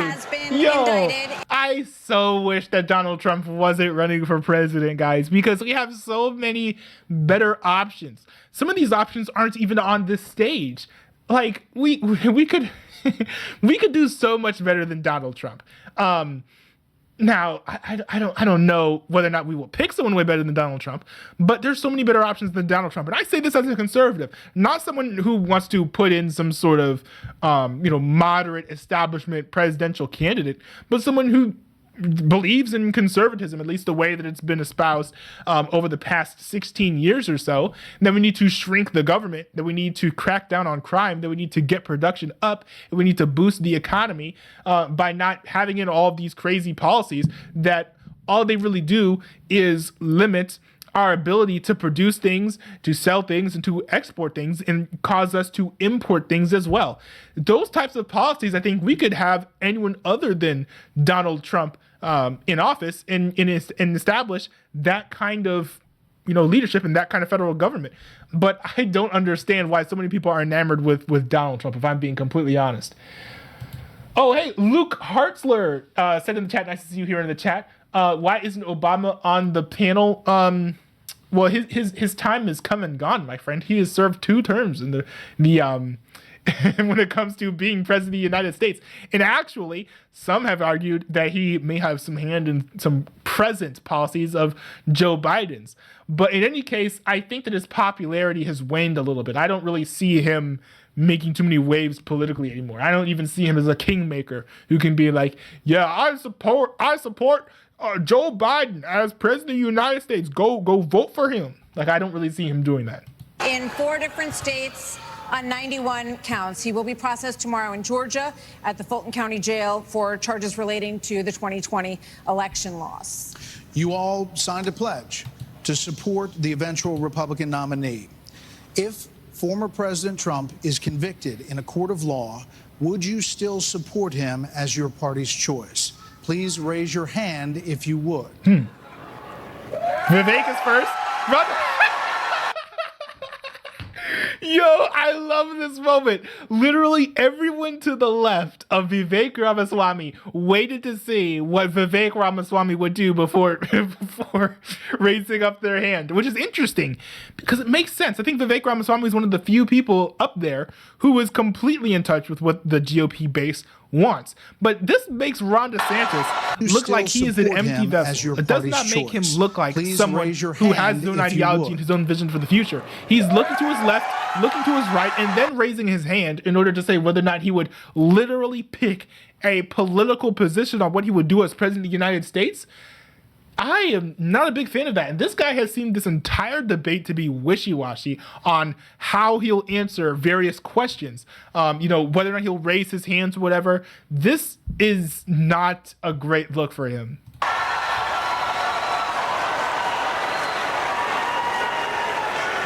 Wait, what is Chris Christie doing? Wait, that's super weird, okay? So Chris Christie went up like this at first, and then went up like this, and then went like this. That was super weird. Josiah J. Van Reenen said, hire me as your social media manager. I got you. Interesting that you mentioned that. I would not be opposed to taking someone up who wants to be a social media manager. I would not be opposed to having a manager. So join my Discord. The link is in the description below, and I guess we can talk there. Just hold on. So just to be clear, Governor Christie, you were kind of late to the game there, but you raised your hand? No, I'm doing this. Look, I'm doing this. And I know you didn't. Whoa. No. What's the look, here's the bottom line. Someone's got to stop normalizing this conduct. Okay? Now whether or not you believe that the criminal charges are right or wrong, the conduct is beneath the office of President of the United States. Donald Trump's conduct is a main reason why he was elected. I do agree that some of it was, beneath the office, but a lot of presidents have done things that were beneath the office. I would prefer to look at the track record of what you've done, policies, and how you've treated people in your cabinet, as well as how you've treated others when it comes to using your presidential power. Now, Donald Trump did use some powers against Mike Pence in ways that I wasn't a big fan of, particularly cutting off forms of communication, I think that is just awful. You can't gum up, the gears of your own government out of animosity for, someone in your cabinet. That's just wrong. You shouldn't be able to do that. But I think that we should let the voters decide whether or not this conduct was beneath the office or not. Clearly not to many, right? Donald Trump has like 70% support among the GOP. So, I think that whether or not it's below the office or not, that's up to the voters to decide, not Chris Christie. I don't understand why he's getting all up on his high horse about this.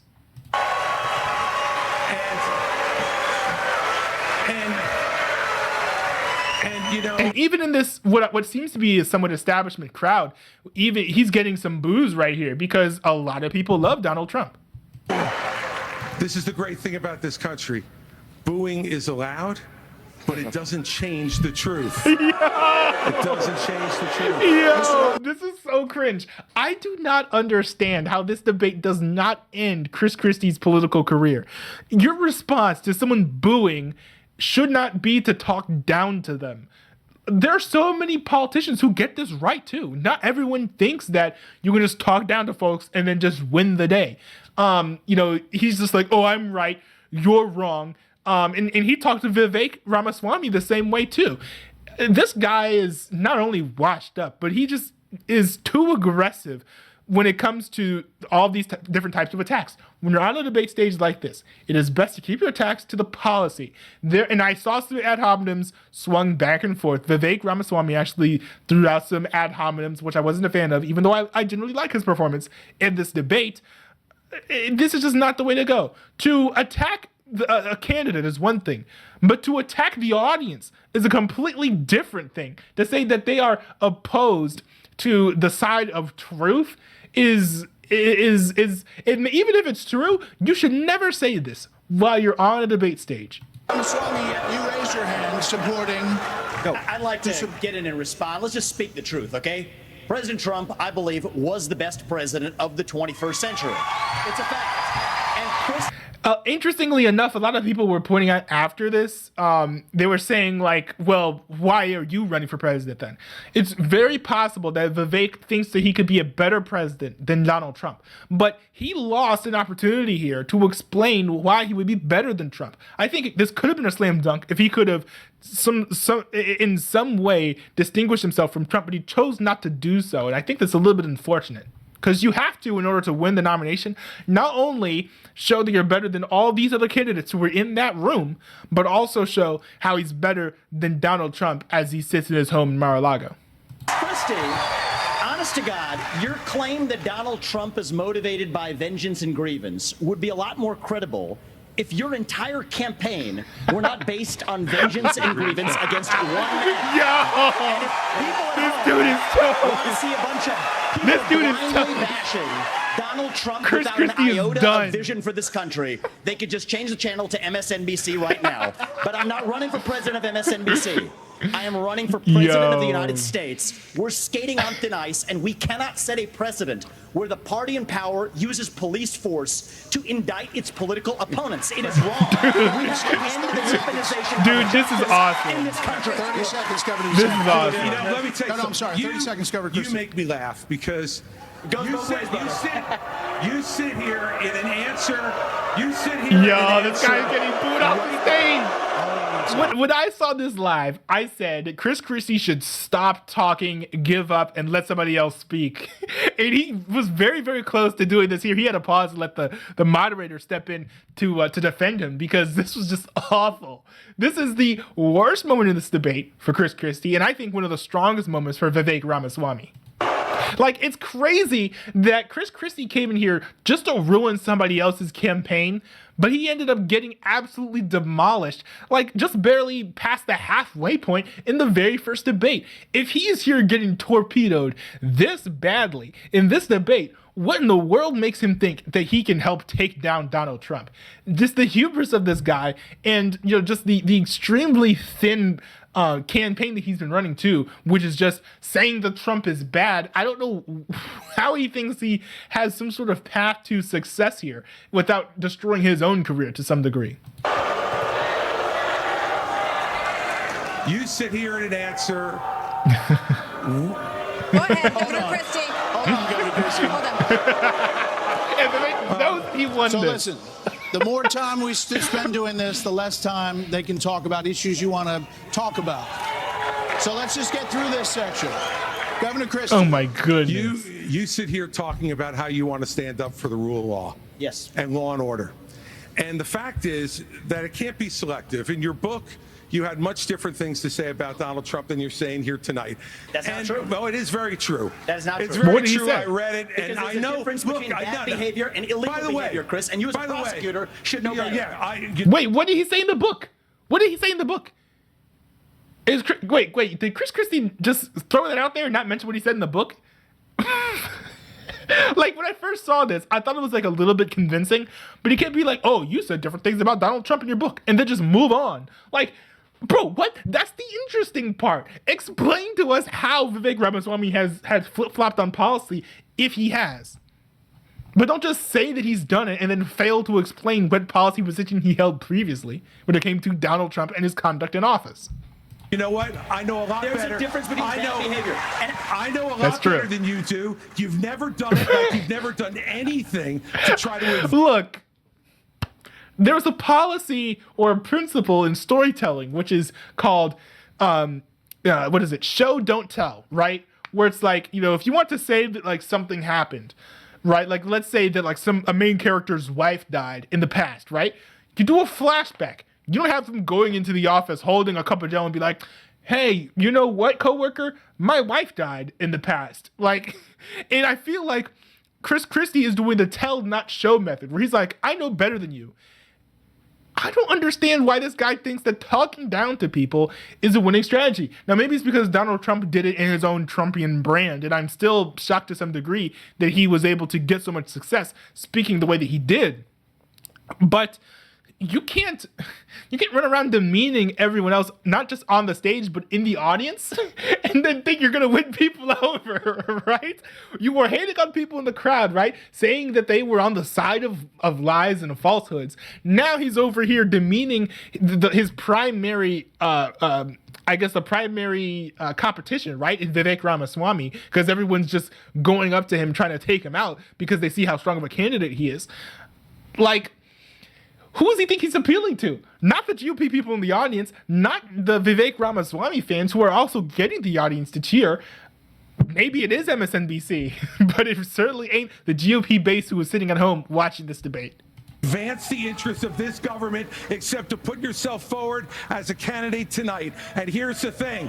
We've stood up for law and order. I did it as U.S. attorney. I did it as governor. And I am not going to bow to anyone when we have a president of the United States who disrespects the Constitution. He said, your MSNBC contributor. he said, these are politicized indictments, and we have to call That's out the true. charges. That's true. But I do wish that Vivek Ramaswamy had let Chris Christie finish, because I think that people should be able to get their points in. Important to say that the president said, Donald Trump said, it's okay to suspend the Constitution. Huh? Did he say that? Suspend the Constitution? I do. I vaguely remember this. Yeah, that's a problem. Now, the oath you take is to preserve, protect, and defend, not suspend. I will always stand up for our Constitution, regardless of the political pressure. We have another question for you. We're going to get everyone in on this issue, but I have another question. Hold on, you will. All right, so President Trump's former vice president is on this stage tonight. He has faced hecklers on the campaign trail over his actions on January the 6th. On that day, the vice president moved forward with the certification of the election. So do you believe that Mike Pence did the right thing, Senator Scott? Do you believe he did the right thing? Absolutely. He did the right thing. Number one. Number two, we should be asking ourselves a bigger question about the weaponization of the Department of Justice. When I'm president, the first thing I'll do is fire Merrick Garland. Second thing I'll do, fire Christopher Wray, because we need Lady Justice to wear a blindfold. Yeah.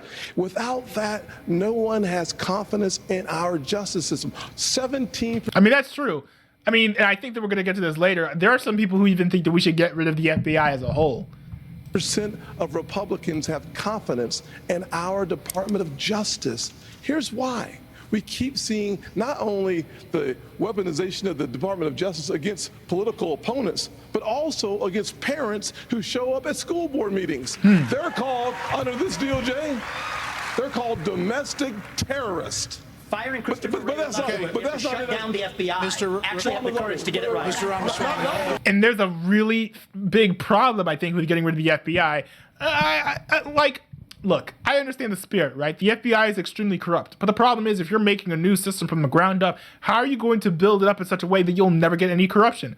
I don't know how you would create a new organization to replace the FBI and guarantee that no corrupt individuals would infiltrate it. That seems, idealistic. Sure, and I'm an optimist, but that just doesn't seem realistic. And I think as president, you need to be realistic, not just optimistic, like Mike Pence was, saying that we have a strong national identity and everybody's all happy-go-lucky and loving America. It's not a morning in America, and it's not in America where you could just start up a brand new FBI within a matter of a few months and have no corruption at all. Let me finish my comments. Yes. Not only that, in addition to that, we see the SWAT team show up at pro-life activist homes with guns drawn because this DOJ uses their power, uses their authority, not just against political opponents, but against conservatives and conservative causes. True. It is time for a change in America, and I will bring that change to the greatest nation on God's green earth. We have an important But Governor DeSantis, do you believe that What's Mike up with, Pence the did the right MLK thing on inflections? January That was a 6th? little Here's what we weird. need to do. We need to end the weaponization of these federal agents. But that's not I the will do question. that. That's not the question. I know, but here's the thing. You can answer the This question. election is not about January 6th of 2021. It's about January 20th of 2025 when the True. next president is going to take office. I know what the Democrats would like to do. They want to talk about all these other issues, but we've got to focus on your future. We've got to focus on reversing the decline of our country. Right. I learned in the military, I was assigned with U.S. Navy SEALs in Iraq, that you focus on the mission above all else. You can't get distracted. So Republicans, we've got to look forward, and we've got to make sure that we're bringing the message that can win in November 2024. It's true. It's true. Vice President Pence, The mission of the President what of do the you think, United Vice States President? is to support and defend the Constitution of the United States. I think the American people deserve to know whether everyone on this stage agrees that I kept my oath to the Constitution that day. There's no more important duty. So answer the question. I don't know. I don't understand who would think that Mike Pence did anything against the Constitution. Literally all that Mike Pence did was, okay, he was presented with various elector slates. And I think I've explained this on stream before. He was presented with the various elector slates, right, for the various states. There are electors who, from all the states, they all go up and they say, hey, our state, we voted to send all of our votes to this president. And, at the certification of the election, you go in, you tally up all of the votes. Now, for certain states, because of all the irregularities, you had some alternative electors going up to Washington saying, these are the actual people who won, maybe not actual people, but this is the actual candidate who won our state's votes, right? So you had some states where you had one elector going up the slate saying, our vote went to Joe Biden, other electors saying, hey, our votes went up to Donald Trump. And it was up to Mike Pence to decide which slates to pick. Now, he picked the mainstream slates, right? The slates that were generally accepted among popular consensus as far as where the votes actually went. He could have picked the alternative slates. Now, Donald Trump recently said that what he wanted Mike Pence to do was actually kick off some investigations to get a true result in these various states rather than just picking one or two on the fly. I think that either way, Mike Pence did perform his oath of office because all you have to do is just pick one, right? You can't pick one or the other and just break the Constitution just because you're picking slates that the mainstream media doesn't like. He fulfilled his oath of office, in my opinion. answered this before. So, yes. Why are we? Mike did his duty. I got no beef with him. But here's the thing: is this what we're going to be focusing on I'm relieved. going forward? The rehashing of this? I'll tell you, Governor the DeSantis, Democrats would love that, and they will win if we Governor let him get DeSantis, away with it. I'm not letting Biden hang out in the basement this time. We're going to run him ragged around this country, and we're going to hold him accountable. Let me just say, Governor DeSantis, we spent an hour talking about policy. Former President Trump is beating you by 30, 40 points in many polls. So it is a factor in the GOP primary. Governor Hutchinson. Why is Brett Baer attacking Ron DeSantis? That seems a bit odd to me. You did not raise your hand. I did not raise my hand because there's an important issue we as a party have to face. And over a year ago, I said that Donald Trump was morally disqualified from being president again as a result of what happened on January 6th. More people are understanding the importance of that, including conservative legal scholars who says he may be disqualified under the 14th Amendment from being president again as a result of the insurrection. This is something that could disqualify him under our rules and under the Constitution. What does the 14th Amendment say? It might be helpful to look at the 14th Amendment and see what it actually says. Let me look this up. 14th Amendment. 14th Amendment to the United States Constitution. Okay, 14th Amendment, let's see. Okay. It addresses citizenship rights and equal protection under the law and was proposed in response to issues related to former slaves following the Civil War. Huh? The Due Process Clause prohibits state and local governments from depriving persons of life, liberty, or property without fair procedure. Huh? This sounds like it would be used as a defense of Trump, not an attack on him. Let me go back and see what he said. He said that this precludes him from being president of the United States. How? This seems like protection against prosecutions without fair basis, which these prosecutions against Trump seem to be. A year ago, I said that Donald Trump was morally disqualified from being president again as a result of what happened on January 6th. More people are understanding the importance of that, including conservative legal scholars who says he may be disqualified under the 14th Amendment from being president again as a result of the insurrection. I am so confused. What's the rationale for this?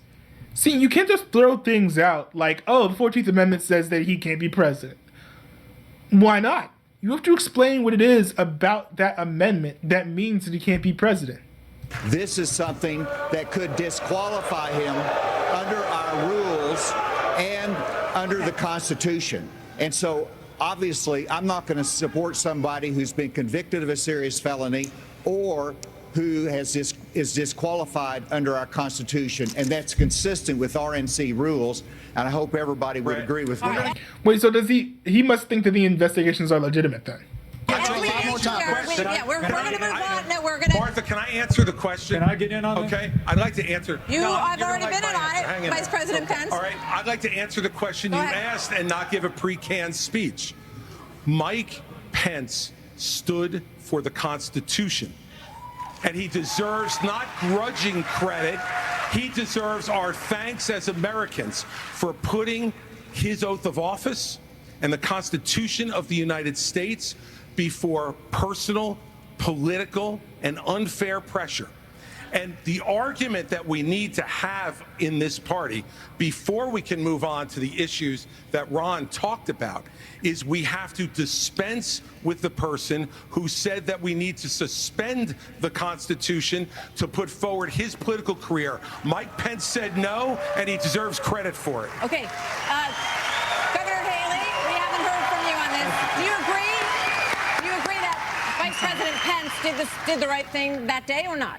I do think that Vice President Pence did the right thing, and I do think that we need to give him credit for that. But what I will also tell you is, look, I mean, when it comes to whether President Trump should serve or not, I trust the American people. Let them vote. Let them decide.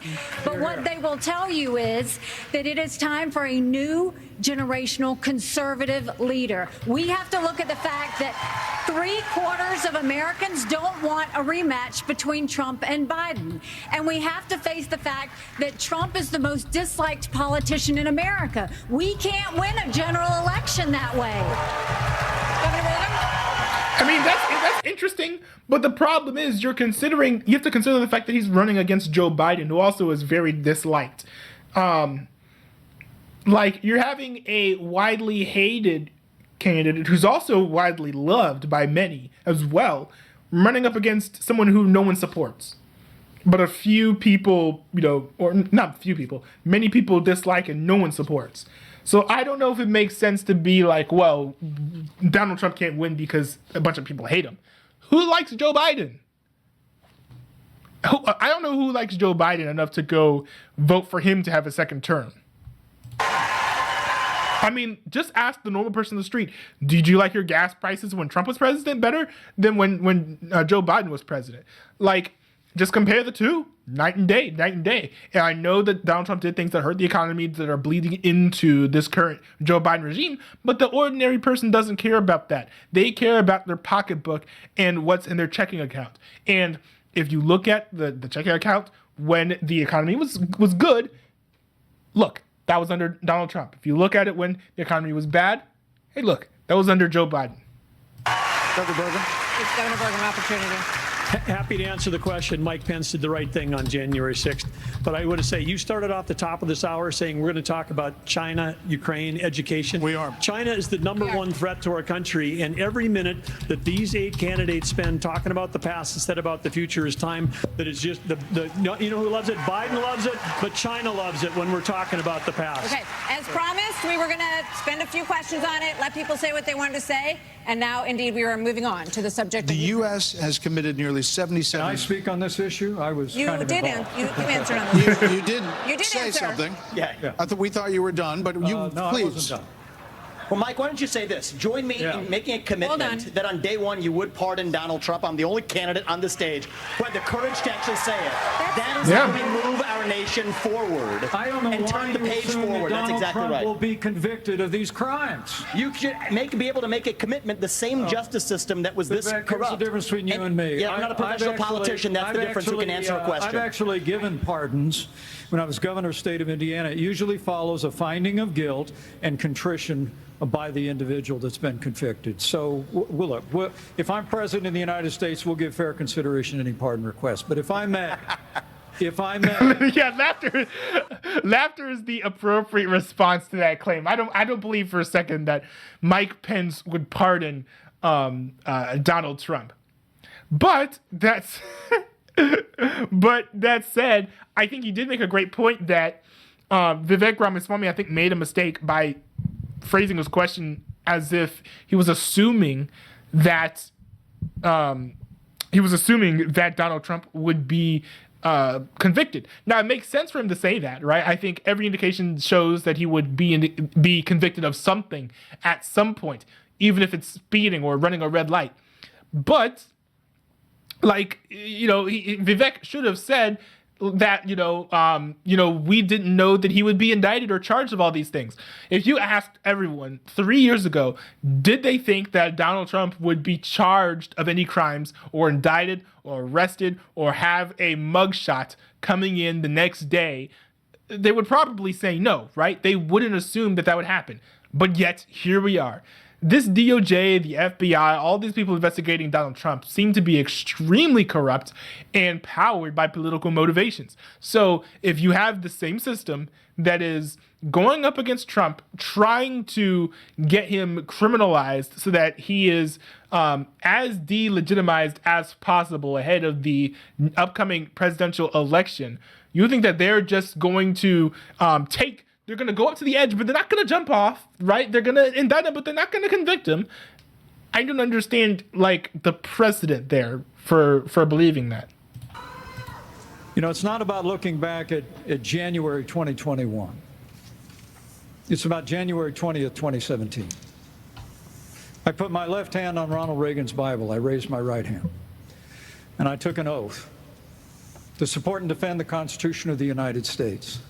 And it ended with a prayer, so help me God. It was a promise that I made to the American people, but I also made it to my Heavenly Father. Every day for 4 years, I sought to keep that oath. And everyone on this stage needs to make it clear whether or not they'll do the same if they earn this job and the confidence of the American people. Now, look, I've made it clear. I had hoped that the issues surrounding the 2020 election and the controversies around January 6th had not come to this, had not come to criminal proceedings. I would rather they had been resolved by the American people and the American people alone. But no one's above the law, and President Trump is entitled to the presumption of innocence that every American is entitled to, and we will make sure and extend that to him. But the American people deserve to know that the president asked me in his request that I reject or return votes unilaterally, power that no vice president in American history had ever exercised or taken. He asked me to put him over the Constitution. And I chose the Constitution. That's not true. And I always will. That's not true. I am not even a Trump fan, and that's just categorically false. It's not true at all. Overturn the election, and Kamala Harris will have no right to overturn the election when we beat them in 2024. Thank you, Vice President Pence. Now we are moving on to other issues. The U.S. has committed nearly $77 billion in aid to the Ukraine war. The administration is now asking Congress for $24 billion more. Regardless of that, the specifics of that plan, is there anyone on stage who would not support the increase of more funding to Ukraine? We would not support it. Europe needs to step up. I mean, I would have Europe step. Whoa, hold on. Is Vivek Ramaswamy the only person here who is saying that he would not support more aid to Ukraine? Stage who would not. Hold on, wait a second. Let me wind this back. Are moving on to other issues. The U.S. has committed nearly $77 billion in aid to the Ukraine war. The administration is now asking Congress for $24 billion more. Regardless of that, the specifics of that plan, is there anyone on stage who would not support the increase of more funding to Ukraine? We would not support it. Europe needs to step up. I mean, I would have Europe step up and do their job. All right, Mr. Ramaswamy, Wow. The majority of Republicans do not support a forever war in Ukraine. I am shocked that Vivek Ramaswamy is the only one who's on this stage who agrees with the GOP base on this issue. These candidates have to get it together. You have to support at least some policies that the GOP is on board with. And not just the easy ones like abortion. It's easy to say, oh yeah, I support abortion, right, as president when you're not going to be able to do anything about it. But when it comes to things like authorizing aid to Ukraine and things like that, taking care of our border, which the president does have some jurisdiction over that, you have to be emphatically on the side of the GOP base. And in a way that I'm just not really seeing from this stage, unfortunately. Not to Governor DeSantis? I will have Europe pull their weight. Right now, they're not doing that. You would not support and I think more we need funding? to do, and I think our support should be contingent on them doing it. And I would have support in China to be able to take China and do. I loved this because this entire debate, Ron DeSantis has been looking around to see what's been playing with the crowd, and he's been parroting it this entire debate. And Vivek Ramaswamy very hilariously pointed this out by licking his finger and putting it up to the wind, because that's exactly what Ron DeSantis has been doing this entire debate.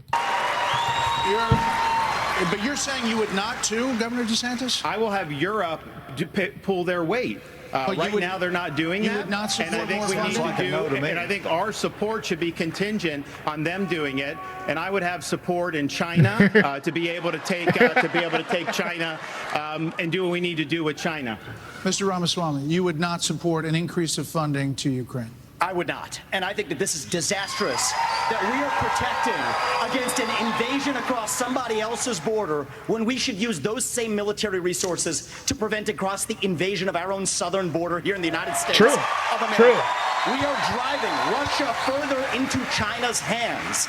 The Russia-China alliance is the single greatest threat we face. And I find it offensive that we have professional politicians on the stage that will make a pilgrimage to Kyiv, to their Pope, Zelensky, without doing the same thing for people in Maui or the south side of Chicago or Kensington. I think that we have to put the interests of Americans first. Secure our own border instead of somebody else's. That's true. We have all types of tragedies going on all across American soil. And our first priority is Ukraine. That just doesn't make any sense to me. Like, there are so many problems going on. People in Flint, Michigan, right? I think they still don't have clean drinking water. Ain't nobody care about them. Well, some people care about them, but the people who care about them aren't politicians, and they're not presidents of the United States.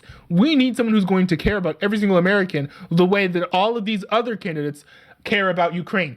All these people on the stage who are supporting Ukraine so heavily, they should go and run for president in Ukraine rather than running for president of the United States, because for the United States, we need a president who puts the American people first, not the people of Ukraine first. I think that's just that's a little bit silly and a little bit backwards. I don't know why these candidates are doing that.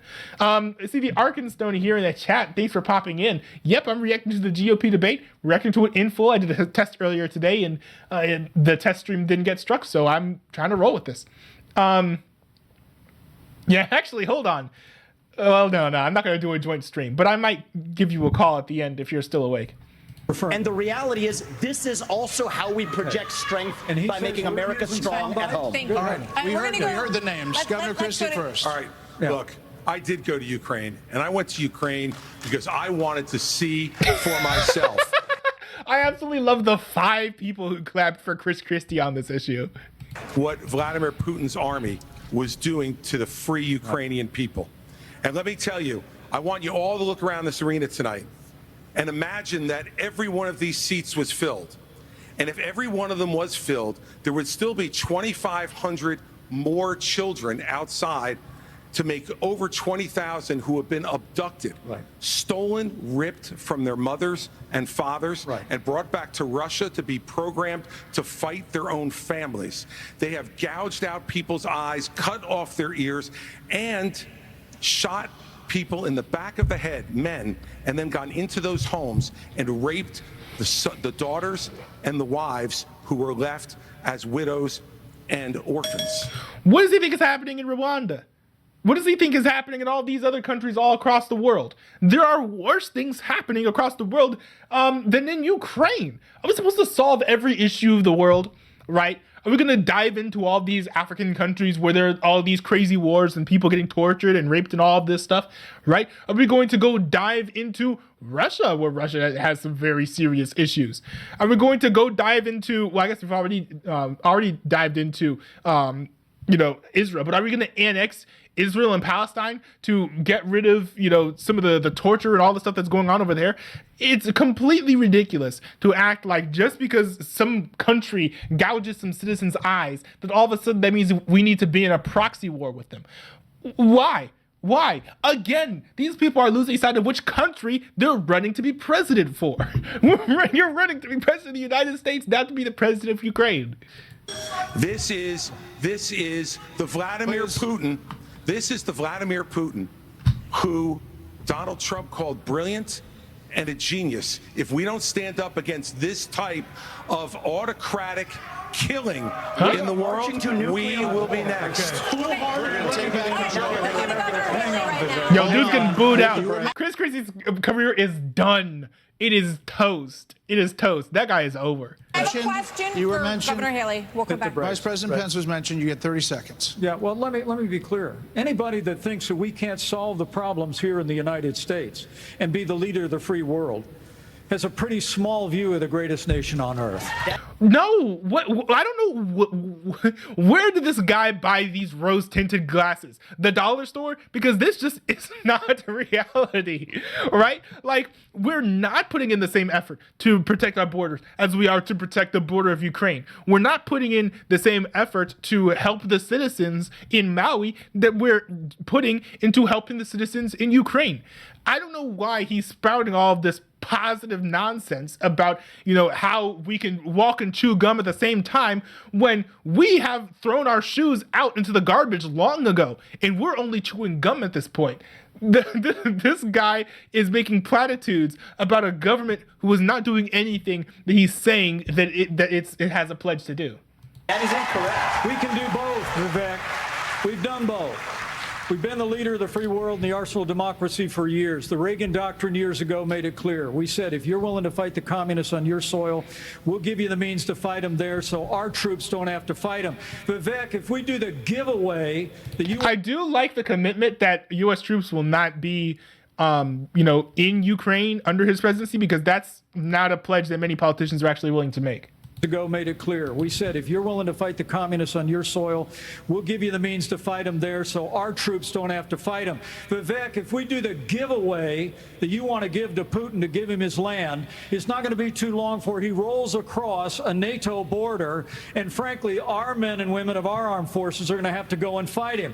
I want to let the Ukrainians fight and drive Putin and the Russians back out into Russia. I want to just so briefly address Pence. Vice President Pence. I have a newsflash. The USSR does not exist anymore. It fell back in 1990. Did I say the real threat? I will say that while Vivek is right here, Putin, it's been long said that Putin wants to bring back the USSR.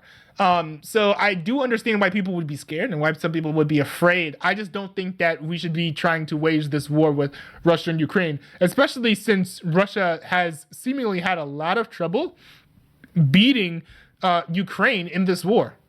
If Russia has not been able to beat Ukraine so far, what makes us think that that Putin is going to go and invade America next and be successful to any degree? And I think no matter how much the United States has weakened our military, I think we still outclass the Russian military when it comes to just military might in weapons and whatnot.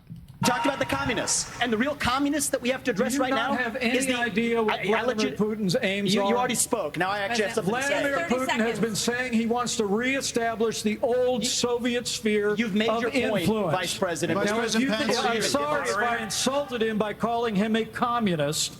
He is a dictator and a murderer, and the United States of America needs to stand against authoritarianism. Mr. Ramaswamy, 30 seconds. Respond. The real threat we face today is communist China, and we are driving Russia further into China's arms. The Russia-China military alliance is the single greatest threat we face. Nobody in either political party is talking about it, and I am the only non-neocon on this stage who will keep us out of war. Mr. Vice President, we can't hear Mr. Vice President. To give Russia Mr. Vice everything President. they've got. I appreciate him actually trying to go to bat for Vivek here, because Vivek is making an interesting point, but I can barely hear what he's saying. About it. And I am the only non-neocon on this stage who will keep us out of war. Mr. Vice President, we can't hear Mr. Vice President. To give Russia everything they've got. Mr. Vice President. Give them a promise that Ukraine will never be in NATO, and then somehow Mr. Vice President. China will not think about taking Taiwan. We achieve peace through strength. Mr. Vice America President. needs to stand for freedom. Okay. Here we go. I think we need to reestablish some ground rules When we hear this bell, yes, that means your time's done. We're done. So, Mr. Vice President, we appreciate your aggressiveness here. 30 seconds is 30 seconds. Mr. Ramaswamy, you were mentioned. You get 30 seconds. So the reality is that today, Ukraine is not a priority for the United States I of understand what they're America. doing. And I think that the same people who took us into the Iraq War, the same people who took us into the Vietnam War, you cannot start another no-win war. And I do not want to get to the point where we're sending our military resources abroad when we could be better using them here at home to protect our own borders, protect the homeland. All right. That will be my top priority in foreign policy. I think we gave you protect more this than the 30 homeland. seconds in the rebut. So I do want to get to some other people because everybody, we respect everybody's time here. So, Governor Haley, you did not raise your hand, meaning that you would support more funding for the Ukraine war. You have said of Governor DeSantis that you didn't appreciate it when he initially called it a territorial dispute. Why? This is super weird because it actually is a territorial dispute. It is Putin saying that territory belongs to him. This is all a massive semantics game, and I don't understand the whole point. People are so hung up on the terminology of whether or not this is a territorial dispute when they're literally fighting over land. It doesn't matter whether or not we call it a territorial dispute or an invasion when they're both synonymous. This is a weird semantics game, and I guess some people like playing it. I've never been a big fan of word games in general, but this one particularly seems troubling, or not troubling, but this one in particular seems perplexing to me. I don't understand it. First of all, the American president needs to have moral clarity. They need to know the difference between right and wrong. They need to know the difference between good and evil. When you look at the situation with Russia and Ukraine, here you have a pro-American country that was invaded by a thug. So when you want to talk about what has been given to Ukraine, less than 3.5% of our defense budget has been given to Ukraine. If you look at the percentages per GDP, 11 of the European countries have given more than the U.S. But what's really important is go back to when China and Russia held hands, shook hands before the Olympics, and named themselves unlimited partners. A win for Russia is a win for China. We have to know that. Ukraine is the first line of defense for us. And the problem that Vivek doesn't understand is he wants to hand Ukraine to Russia. He wants to let China eat Taiwan. He wants to go and stop funding Israel. You don't do that to friends. What you do instead is you have the backs of your friends. Ukraine is the front line of defense. Putin has said once Russia takes Ukraine, Poland and the Baltics are next. That's a world war. We're trying to prevent war. Look at what Putin did today. He killed Prigozhin.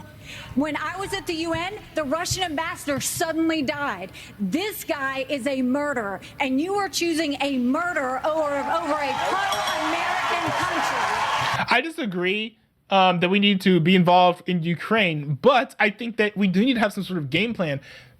Just to say, what happens if Putin invades and takes over both Ukraine and Poland? I think that it's unlikely that Putin is that successful, but it is a possibility. It's a possibility that we need to plan for. There has to be some sort of way to beat, or at least not be beaten by Putin and by Russia that doesn't involve us invading all these other countries, right? And maybe we need to build up our own military. Maybe we need to form more alliances across the globe. Maybe we need to build in more military installations in other nations that are strategically nearby so that, like, let's say Russia tries to send an ICBM, we can intercept it way even before it hits American airspace. But this idea that we need to have an all or nothing scorched earth approach, either send $500 trillion to Ukraine or get blown up by Putin in some world war, that's really ridiculous. And it's strange that such polished politicians are projecting some sort of this level of cartoonish reality. It doesn't make any sense to me, and I don't understand why so many people are speaking about it as if that approach makes sense. First of all, Mr. Ramaswamy, you have 30 seconds. Mr. DeSantis, Nikki, I wish you well in your future career on the boards of Lockheed and Raytheon. I'm not on the boards of Lockheed and Raytheon. And Boeing came off of it, but you've been pushing this lie.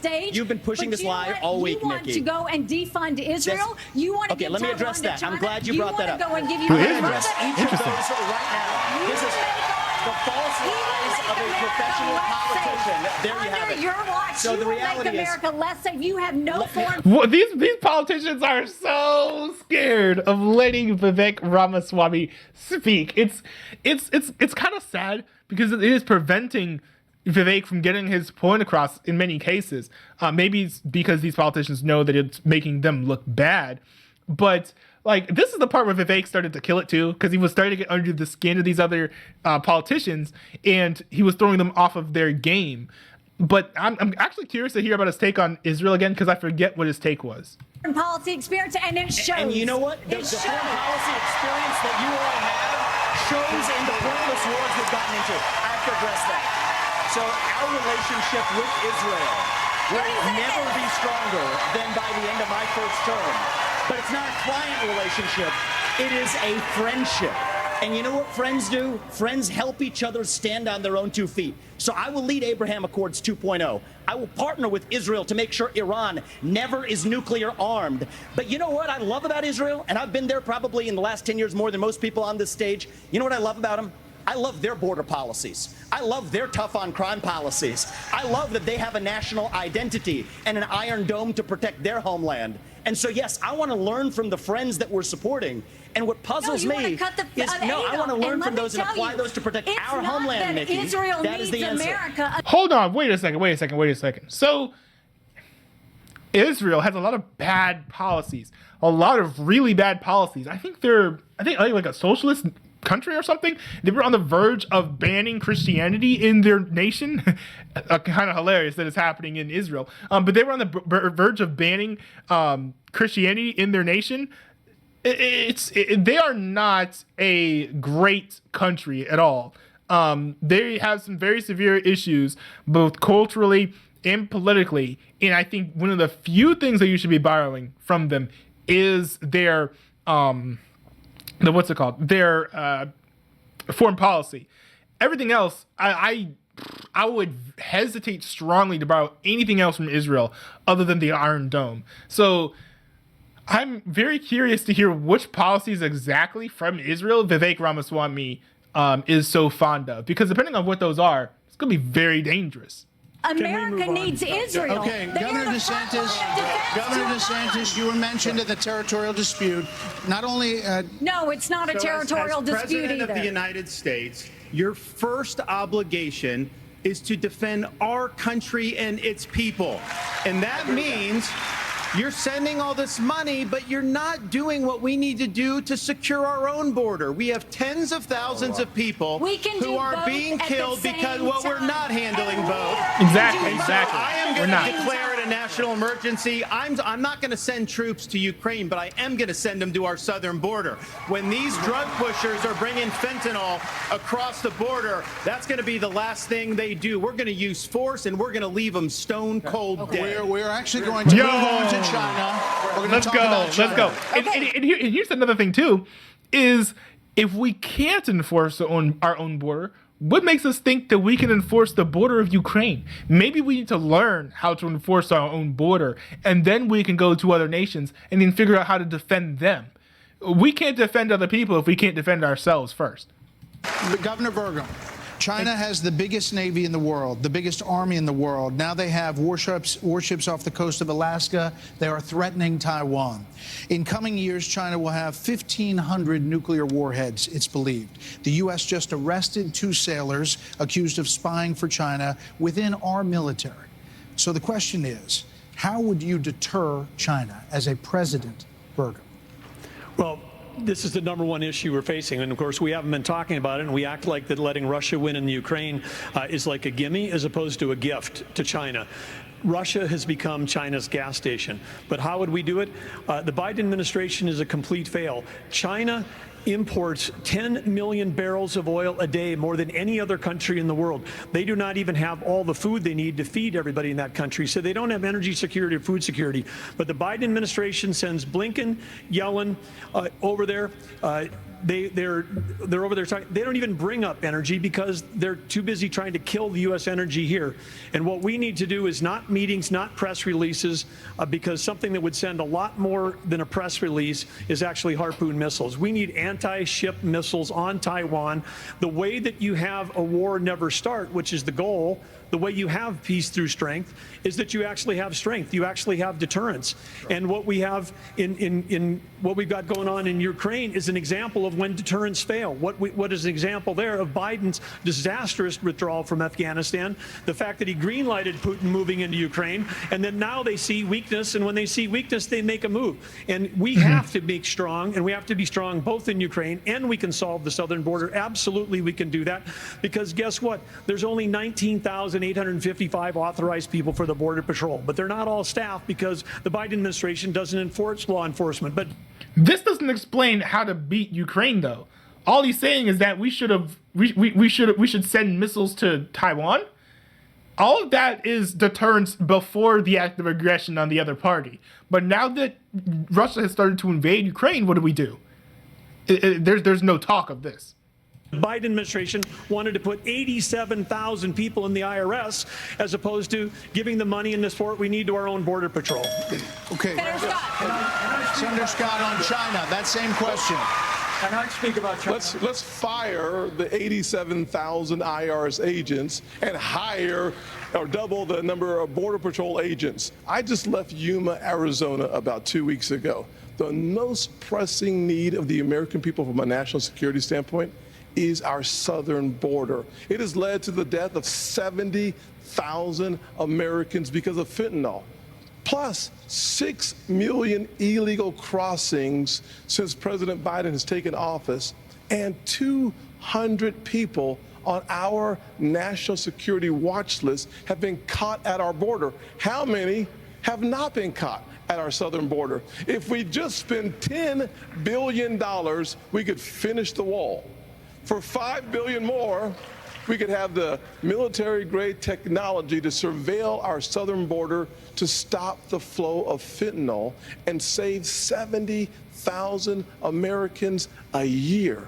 That should be the priority of this government. And as the next president of the United States, I will make that border wall complete. There are many more questions on China. I That's do good. want to I wanna ask say- That's good. I want to say I couldn't agree more. It's not just the 70,000. But here's the tough thing when it comes to people like Tim Scott. If you want to get any success, you have to do a little bit more than just say these basics, right? He's not saying anything that really sets him apart from a lot of the other candidates. I think the establishment people certainly make themselves stick out, and Vivek makes himself stick out because he is, I think, the mouthpiece for the GOP base. But I don't understand.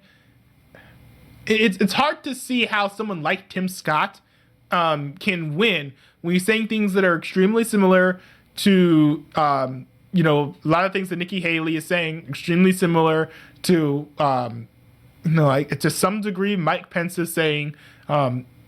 It's a little bit unfortunate because he's not a bad guy and not a bad candidate, but he just doesn't really stand out. For fentanyl, we've lost. The Arkansas says, why are they avoiding the question of how to defeat China? Well, some of it is strategic, right? So Vivek Ramaswamy, I think, said that we need to, ease up on the war in Ukraine because if the more resistance that we give to Russia, the more that Russia is running into the hands of China because they need China's help to survive this war in Ukraine because of this resistance. But if we leave them alone, Russia will try to be more independent from China, and then China will not try to tie themselves to Russia too closely. I think that's really the only argument that I've heard. I think also I've heard the argument that there's Chinese influence in the United States and we need to help prevent that from happening. I don't know what solutions there are to that though, other than banning TikTok.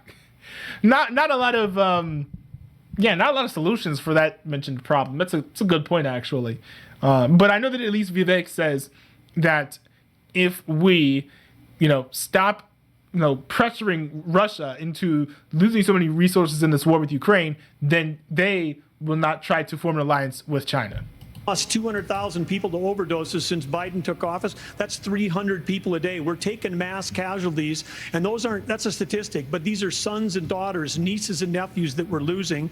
We've got North Dakota troops down there flying night helicopter missions from San Diego to the Gulf Coast, trying to stop these transnational criminal organizations. They've got better funding on their side than we've got on our side. Speaking of which, Governor Hutchinson, images from earlier this month, Governor Hutchinson, with Mexico, Vice President Pence, policy.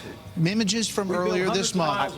We secured the Vice President border. Pence, it really doesn't help. I'm asking a question. Why is he talking over Earlier everyone? this month, images showed suspected cartel members crossing into Texas with rifles. Do you consider this an invasion? Would you authorize lethal force along that border? There would be lethal force used by the Border Patrol, law enforcement as needed to protect the border.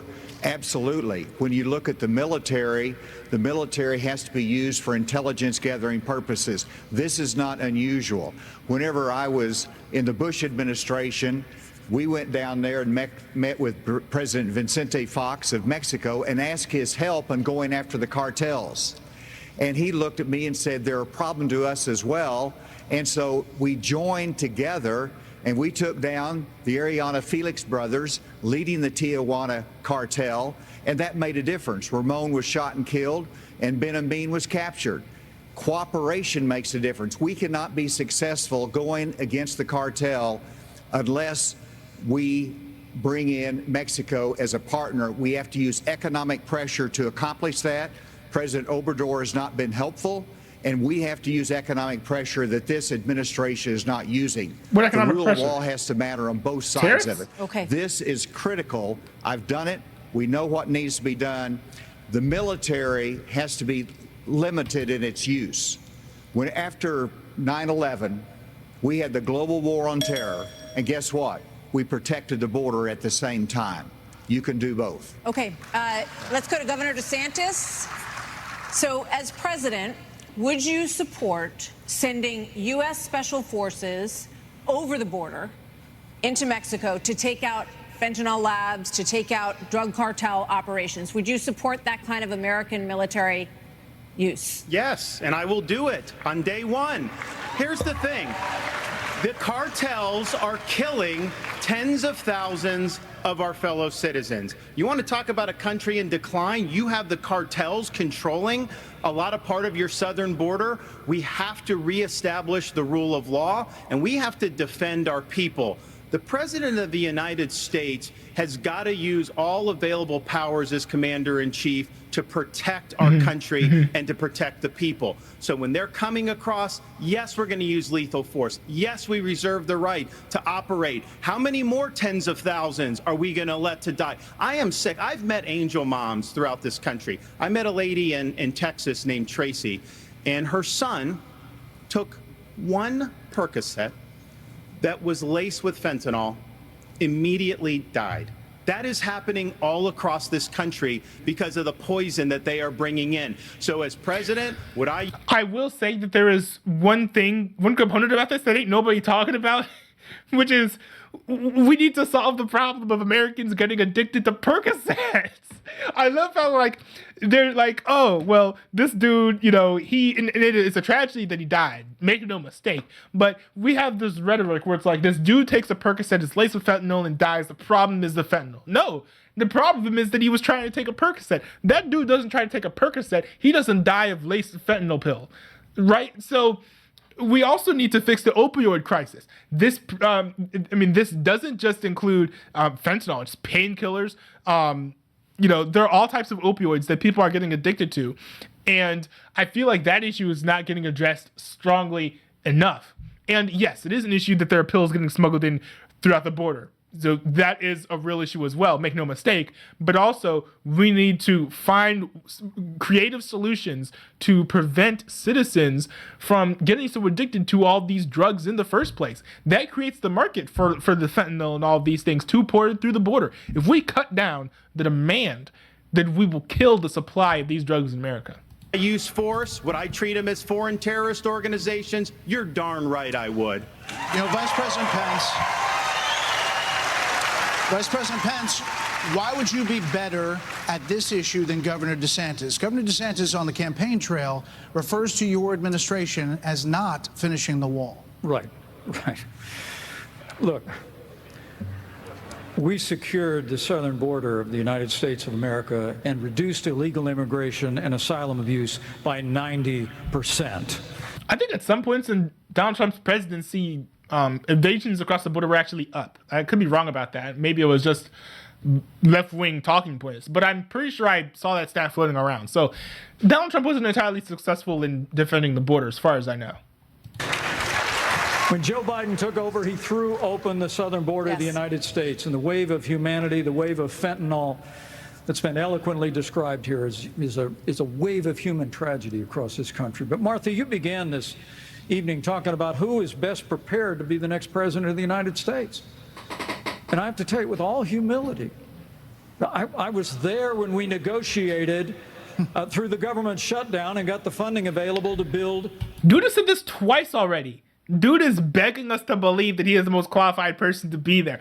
I mean, he has the experience, I'm sure, as the vice president. But, I mean, I just don't know if people are buying his performance as vice president as some sort of qualification to be the president of the United States in 2024. The wall. I was negotiating on Capitol Hill around the clock. I negotiated the Remain in Mexico policy on behalf of the President of the United States. And Asa, you're so right.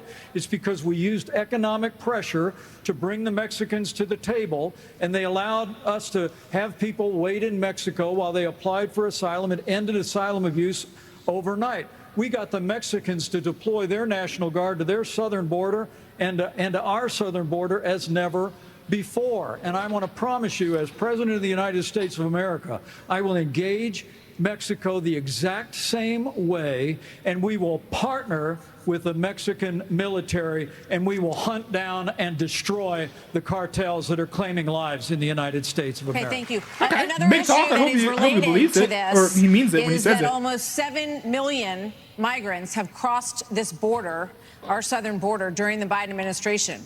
So, Governor Christie, what would you do about the 7 million who are here? How would you handle them? What would you do? Look, Martha, the first thing we need to do is to stop any more from coming. That's true. That's the first thing we need to do. Then the next thing we need to do with the folks that are here is to, again, as we've talked about all night tonight, we have to have law and order in this country. We have to enforce the law. And what that means is to make sure that people who come here illegally are not rewarded for being here illegally. We have so many wonderful people from around the world who are waiting in line, following the law to try to come here and pursue the American dream. And those people are waiting and waiting and waiting because we haven't dealt with the problem of the folks who are here. We have to have them detained. We have to make sure that they are not rewarded for having broken the law. And one last thing on this I mean, that's kind of a Weasley thing because he doesn't say what exactly we need to do to the folks who are here illegally. I think that there are actually multiple valid approaches. I do agree with Chris Christie here, actually. I never thought I would say the words, but I do agree with Chris Christie here that we do need to defend the border first before we try to deport illegal immigrants. Well, we should deport illegal immigrants if we find them, but it shouldn't be a higher priority to deport existing illegal immigrants than preventing new illegal immigrants from crossing along the border. Then once we have the border secured, then I think there are two routes that we could take. I think either one, we could deport illegal immigrants, which would be fair because they broke the law, or secondly, we could take all the legal immigrants and say, okay, here, look, we'll give you the option to enter a separate line to apply for citizenship. We're giving you a chance to obey the laws of the land rather than forcing you to leave and then come back. If you're going to come back, might as well apply for citizenship here. Then we have a new citizen. We have an individual who can be taxed, right? And someone who can get paid fair wages, because a lot of these illegal immigrants are getting paid below minimum wage because these companies are taking advantage of them and using them essentially as slave labor because they don't want to pay fair wages to their workers. But the workers, if they're illegal immigrants, they aren't going to have protection from the government either, because if they go to the government and say, hey, I'm getting paid pennies in the dollar compared to my citizen coworker, the government is just going to deport them. That's the type of fear that kind of leads to what is a de facto slave workforce in the United States. And so, I think it's probably better to either deport illegal immigrants or give them a path to citizenship. But you do illegal immigrants, especially the ones who are being peaceful, right? Because if you're being violent and being committing other crimes, that's an entirely different discussion. But if you're being a peaceful illegal immigrant who's not breaking other laws beyond being here illegally, you do that individual no disservice when you, refuse to give them a pathway to citizenship. Because then if they're working and trying to earn a living here, they're just going to be taken advantage of from various companies who recognize that they can get away with not giving them the protections that they deserve. Fentanyl issue. With China, we can't take our eye off of that ball. Right. Yes, it's important that we secure the border. Very important, as I just said. But China is sending these chemicals to these drug cartels for them to create the fentanyl that is killing hundreds of thousands of our citizens. The Chinese are engaging in an act of war against us, killing our citizens. We better make that priority one in our conversations with China and to try to straighten that relationship out, because if we don't, we're going to lose more and more of our citizens. I just want to clarify, would you send those people back? Of course. You'd have to. I'm surprised he didn't give such a straight answer when before he was basically giving a filibuster answer. I was like, what? We have a lot of issues that Americans care about. Next up, we're going to talk about the crisis in education, as millions of American children are not proficient in reading or math. After this.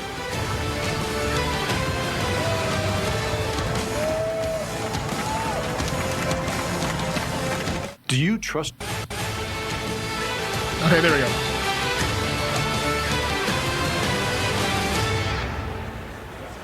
The nation's report card was the weakest ever for American school children, exposing chronic absenteeism, deep declines for reading and math for 15-year-olds and 13-year-olds. Governor DeSantis, you would eliminate, you said, the Department of Education. But as president, would you still have a responsibility to fix this crisis as we see it? Absolutely. The decline in education is one of the major reasons why our country is in decline. We need education in this country, not indoctrination in this country. And in Florida... Here's the thing, if you're going to get rid of the DEA, then how are you going to take responsibility for the state of education in the various states? Because that's a nationalized way to control the education in various states. If you're getting rid of that, you're actually getting rid of a lot of the power that you have to make changes in the education system across the board, across all 50 states. Florida, we stood up for what was right. First, we had schools open during COVID, and a lot of the 50 states? Problems that we've seen are because these lockdown states lock their kids out of school for a year, year and a half. That was wrong. We stood up. I took a lot of fire for that. I was pilloried by the media, but I stood for our kids. And as president, I'll stand for you and your kids as well. But we have to make sure that what our schools are doing is focusing on solid academics. In Florida, we eliminated critical race theory from our K-12 schools. We eliminated gender ideology from our K-12 schools. And we have elevated the importance of American civics in teaching our kids about the Constitution and the Bill of Rights. As president, I'm going to lead an effort to increase civic understanding and knowledge of our Constitution. We cannot be graduating students that don't have any foundation in what it means to be an American. Yes, true, that's true, that's true. Mr. Ramaswamy, hold on, Senator Scott. You've said that the Department of Education, the FBI, the ATF, the Nuclear Regulatory Commission, the IRS, the Department of Commerce, many of these should not exist. That's correct. So to the education question, how would you deal with the crisis? So look, we have a crisis of achievement. Let's shut down the head of the snake, the Department of Education. Take that $80 billion, put it in the hands of parents across this country. This is the civil rights issue of our time. Allow any parent to choose where they send their kids to school. End the teachers' unions at the local level to allow public schools to compete. And then revive our national identity where every high school senior should have to pass the same civics test that, frankly, every immigrant, including my mother, had to pass in order to become a citizen of this country. Huh? Wait, so in order to be a citizen of the United States, you have to pass a civics test? I'm not sure if I'm 100% a fan of that. I think that Americans should need to pass a civics test, maybe to graduate high school. How about that? That seems fair. Standardize it like the SAT. That seems fair to me. But I don't know if citizenship should be tied to that. High school seniors should have to pass the same civics test that, frankly, every immigrant, including my mother, had to pass in order to become a citizen of this country. But he also did speak on, I like how he spoke on the whole issue of teachers' unions leading to, I think, a lower quality of teachers in various schools. Not to discount the work the various teachers do, but I do think that it can disincentivize some from working harder when they realize that bad behavior will be protected by the unions. And the fact of the matter is, look, there's a part of education policy that also rests with the family. I didn't grow up in money, but the word privilege gets used a lot. Well, you know what? I did have the ultimate privilege of two parents in the house with a focus on educational achievement. And I want every kid to enjoy that. So part of the problem is we also have a federal government that pays single women more not to have a man in the house than to have a man in the house, contributing to an epidemic of fatherlessness. Yep, the welfare state is the single greatest killer of the nuclear family. And I think that goes hand in glove with the education crisis as well, because we have to remember education starts with the family, and the nuclear family is the greatest form of governance known to mankind. Governor Haley has said that biological boys playing in girls' sports is the women's issue of our time. You said that even though you signed a ban on this in North Dakota, that there hadn't been one instance where it was actually needed. Are you saying that you think that too much is made of this issue? No, I'm saying in North Dakota, we made a priority of protecting women's sports, and we've done that in our state. But I would absolutely do that. But I do think when we start talking about education and we think that we're going to have a federal government, one size fits all, we're just completely losing track of the fact that education differs by states. Does this dude even believe in a federal government? Now, I'm a small government guy, but all the things that he's saying that the federal government shouldn't be doing are actually things I think the federal government should be doing. Does he have an idea that we shouldn't have I've actually asked this question before. Does he think we shouldn't have federal laws at all? Because the more that he speaks, the more that I'm getting that impression. Some school districts are doing a fantastic job, some less so. But the idea that every school district in the state and every teacher is somehow indoctrinating people is just false. You know, when I was building a company from scratch, with small town kids, and we went, grew up in a town of 300, but we built a global company in 132 countries with over 100,000 customers. We listened to those customers. We spent time with them. We talked to them. We did that. And as governor, well, education is one of the biggest part of a state budget. So as a governor, I shadow a student. The night before I find out the student finds out, I'm going to go to every class with them. I don't sit and lecture school districts how to do it. I go and see the experience. And there's a lot of things that have to change. But what needs to change in education is it's innovation. We're doing it the same way we did it 50 years ago with innovation, not regulation. I would get rid of the Department of Education. I would give block grants to schools, but I'd give them on merit based on who's doing the most innovative. I just got done holding the 7th annual Governor's Conference on Innovation Education. You should see what the people are doing when you cut loose the red tape, get the burden off their back. They care. Teachers in this country, the vast majority of them care about those kids. They're working in low-paying jobs, and they're fighting for those kids and their families. Governor Haley, you said that this is the women's issue of our time. First, I'll tell you, as a parent, the one thing you want is for your child to have a better life than you did. And we can talk about all of these things, and there's a lot of crazy woke things happening in schools, but we've got to get these kids reading. If a child can't read by 3rd grade, they're 4 times less likely to graduate high school. So we need to make sure we bring in reading remediation all over this country. We need transparency in the classroom because parents should never have to wonder what's being said or taught to their children in the classroom. You know what the cold hard truth of this is, though? Is that this is a state level issue. This is an issue of how states are allocating their funds, where the money is going, how much money is going to certain people. Because there are vast discrepancies all across the country of, some areas of the country where the students are excelling, in some areas of the country where the students are failing. I don't know that this is a federal government issue, actually. I think that this is something that is an issue at the local levels. And for some of these governors, I don't know how many of these governors have, significantly solved the issues of education in their state. Yes, Ron DeSantis has, solved to a degree, I think, the issue of wokeness in schools. I think he might have gone a little bit overkill, but I think he did make some positive steps in that direction. But at the same time, what did he do to get his students reading? What did he do to get them proficient in math and whatnot? Preventing students from being indoctrinated is as important as making sure that they know how to spell and to do math. I mean, those things are very, very important. Vivek Ramaswamy, right, wants students to, as part of high school, pass the civics test. Well, these students need to learn how to read in order to pass these very civics tests that he is proposing. So, you know, I get it, right? Wokeness is a big issue, but not being able to read is also a big issue. And that also needs to be tackled with, I would say, equal vigor.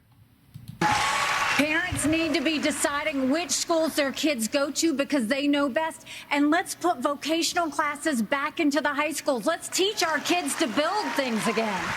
When we do that and we allow that innovation, that's when it'll get back. And yes, I will always say I'm going to fight for girls all day long, because strong girls become strong women become strong leaders, and biological boys don't belong in the locker rooms of any of our girls. Another point on education. We're going to start the lightning round, and the first question is going to go to you, Vice President. So this is a lightning. Well, nice. I'm glad that we're almost done because my neck has been killing me.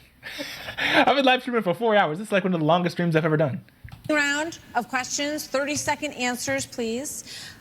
President Biden will be 82 years old on Inauguration Day. Nearly 70% of Americans say that he is too old to serve.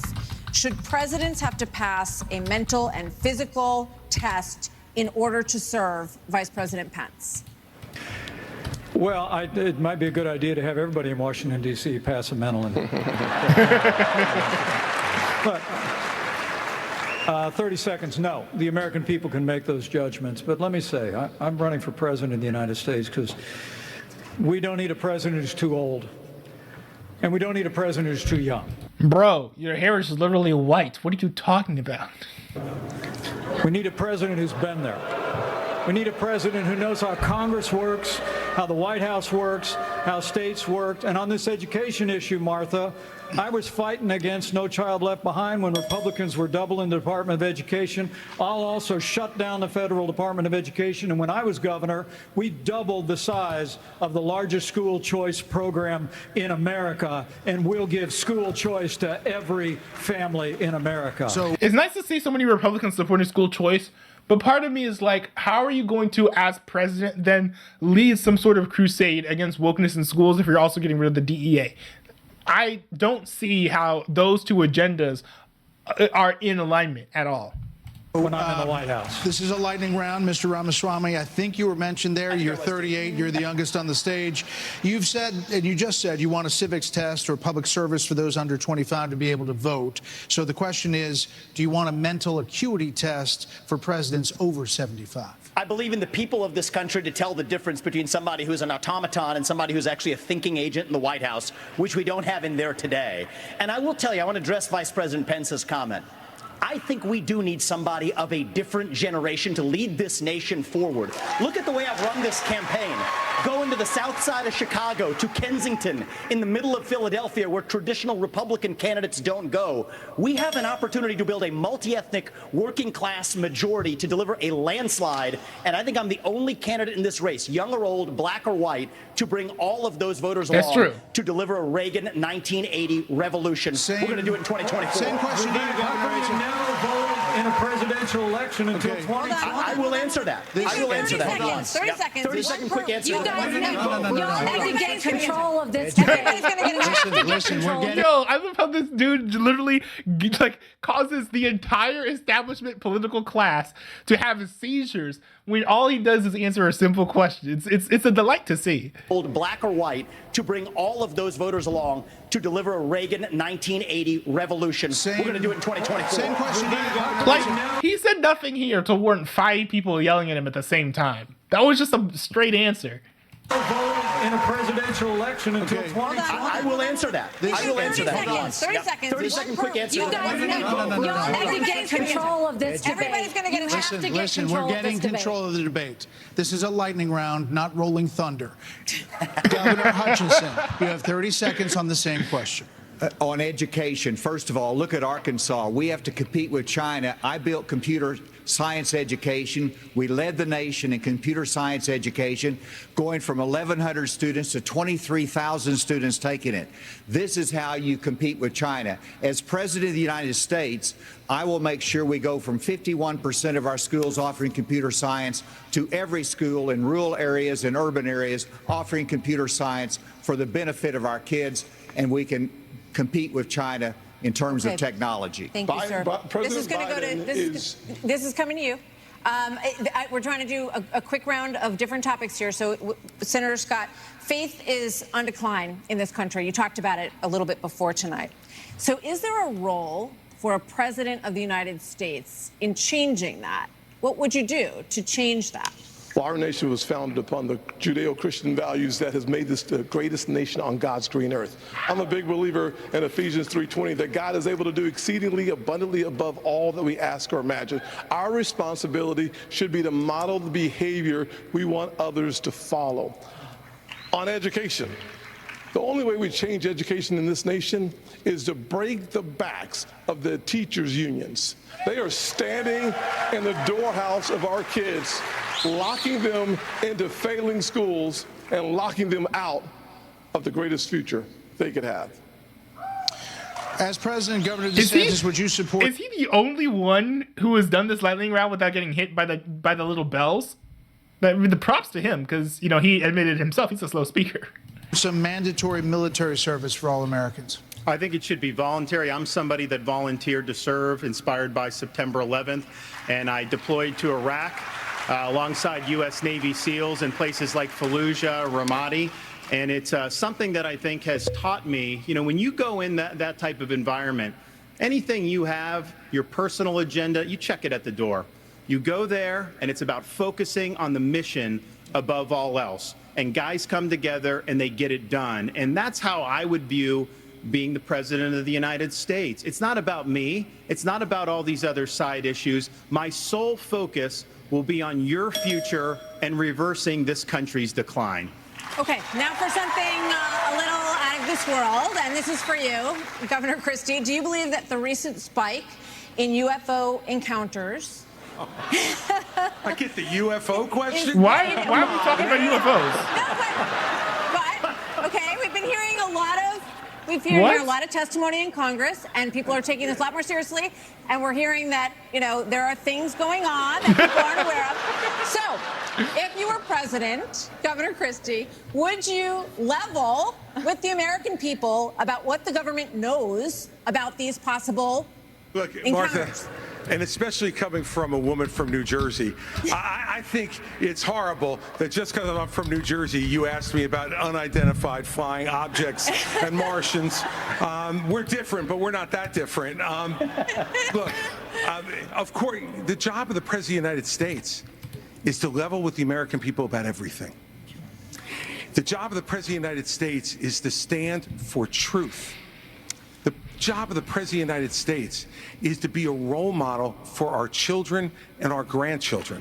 And so whether it was UFOs or this problem of education, and Tim's right, by the way, and I started this in 2010 by going right after the teachers' unions in New Jersey and drove them down to an all-time low popularity rating because they were putting themselves before our kids. That is the biggest threat to our country, not UFOs. Okay. Yeah, it's true. Well, coming up, we've got closing arguments plus right after the... I don't understand the fascination with UFOs, and maybe part of that is just me having been a Christian who's read Revelations. I know the spoilers for what's going on with all the UFOs, but I personally just don't understand the fascination with UFOs. Maybe that's just me. It seems to capture the hearts and mind of a lot of Americans all across the globe, but I just feel like it's not the most relevant thing to talk about, especially when it comes to presidential debate. Hannity is live from the spin room right here in the Fiserv Forum with reaction from all the candidates as soon as they step off the stage. We'll be back after this.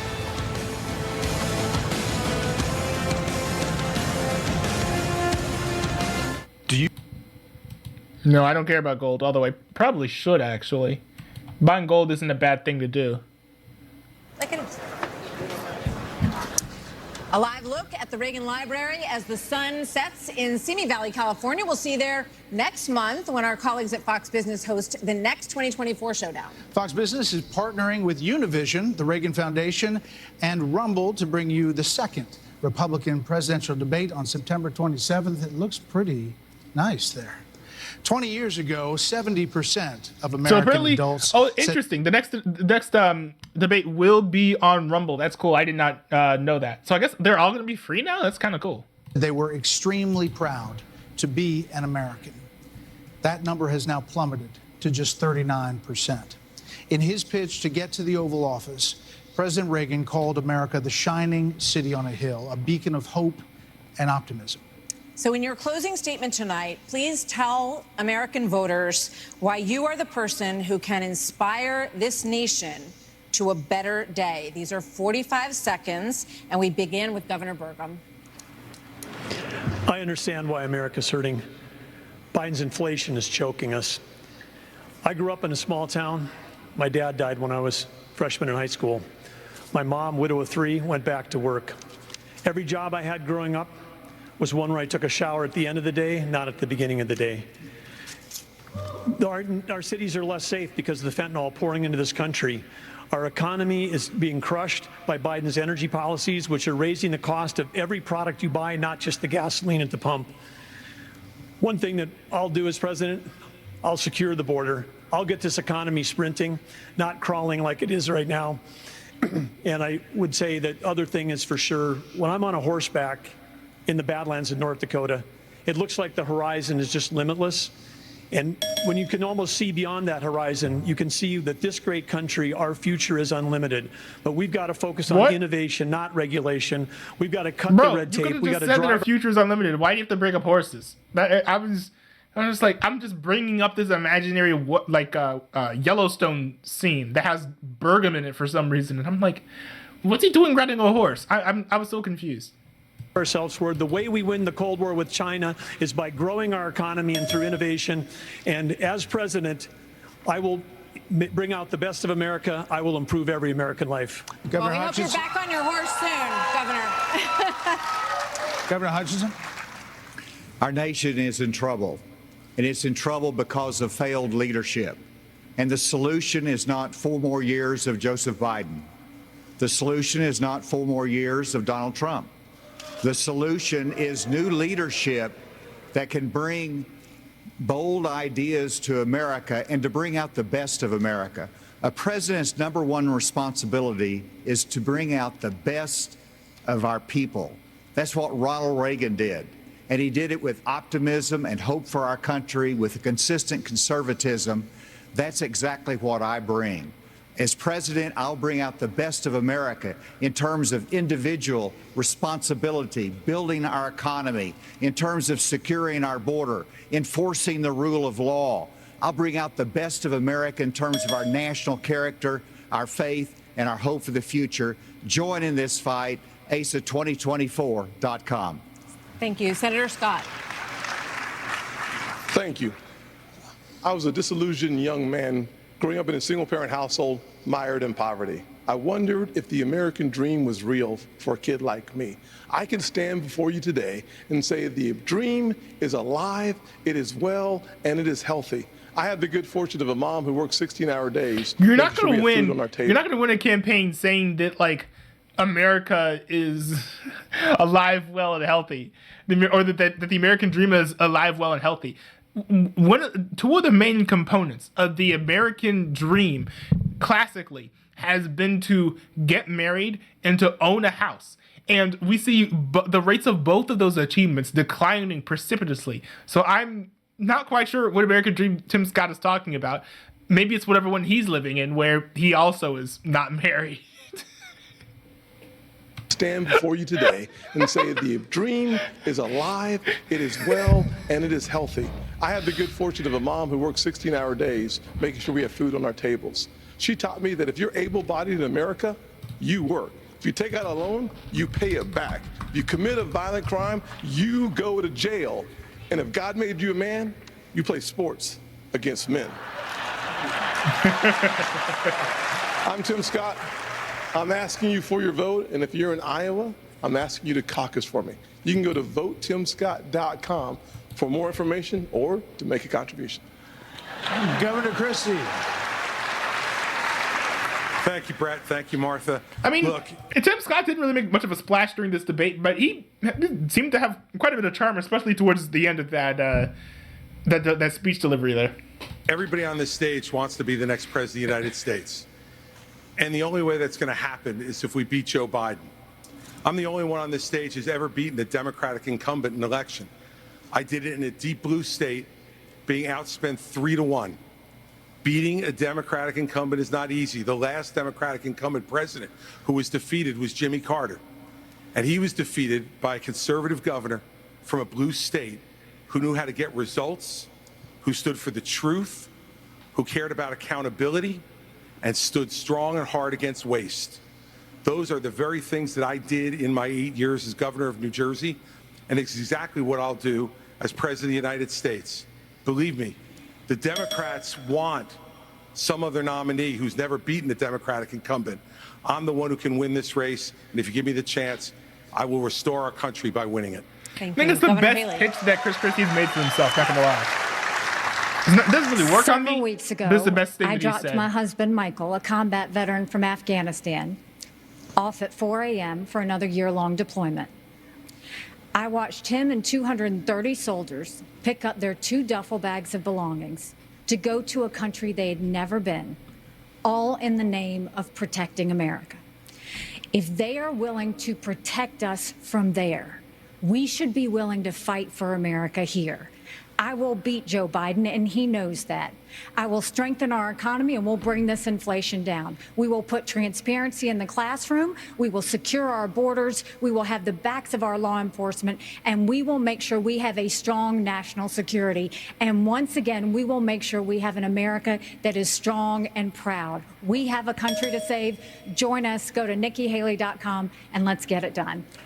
I mean, those are all good things, but she also wants to send tons of money to Ukraine.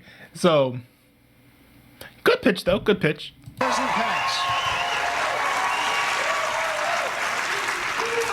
Thank you, Brad and Martha, for this evening. It's an honor to be here. Joe Biden has weakened America at home and abroad. The disastrous withdrawal from Afghanistan, their war on energy, runaway spending that launched the worst inflation in 40 years, a crisis at our southern border, an assault on our values and liberties, and the American people have had enough. But I know we can bring it back. But different times call for different leadership. The Republican Party owes the American people a choice. Proven leadership at the national level that knows how to move a conservative agenda forward. We proved in the Trump-Pence years you can turn this country around faster than you can imagine. And I have faith we will again. Because I have faith in the American people, the good, decent, hardworking, faith-filled, idealistic people of this country, and I have faith that God is not done with America yet. And if we will renew our faith in one another and renew our faith in Him who has ever guided this nation since we arrived on these wilderness shores, I know the best days for the greatest nation on earth are yet to come. Not gonna lie, to be honest, if you're running on being a Christian, I think that Tim Scott is your guy, not Mike Pence. Even though Mike Pence has mentioned his Christian faith a lot more than Tim Scott. Tim Scott's policies seem to be driven a lot more by his faith and Christian character, while Mike Pence seems more to be like a moderate to conservative Republican politician with a little bit of Christianity on the side. I was born in 1985, and I grew up into a generation where we were taught to celebrate our diversity and our differences so much that we forgot all of the ways we are really just the same as Americans, bound by a common set of ideals that set this nation into motion in 1776. And this is our moment to revive those common ideals. God is real. There are 2 genders. Fossil fuels are a requirement for human prosperity. Reverse racism is racism. An open border is not a border. Parents determine the education of their children. The nuclear family is the greatest form of governance known to man. Capitalism lifts us up from poverty. There are 3 branches of government, not 4. And the U.S. Constitution, it is the strongest guarantor of freedom in human history. That is what won us the American Revolution. That is what will win us the revolution of 2024. Thanks for letting me introduce myself tonight. Thank you. That was fire. That was fire. And this is why he was the most Googled in the highest trending GOP candidate following this debate. This guy is, love him or hate him, he's kind of a rock star, especially among the GOP base.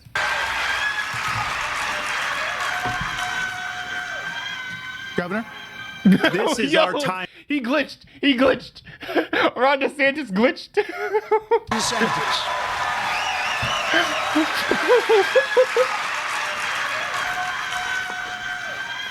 Governor? This is our time for choosing. We will send Joe Biden back to his basement, and we will reverse the decline of this country. I'm a blue-collar kid. I work minimum wage jobs to be able to make ends meet. I understand the importance of the American dream, and I know how that's slipped away from so many millions of Americans. We'll restore it. I'm a veteran who served in Iraq. I know what it means to put service above self.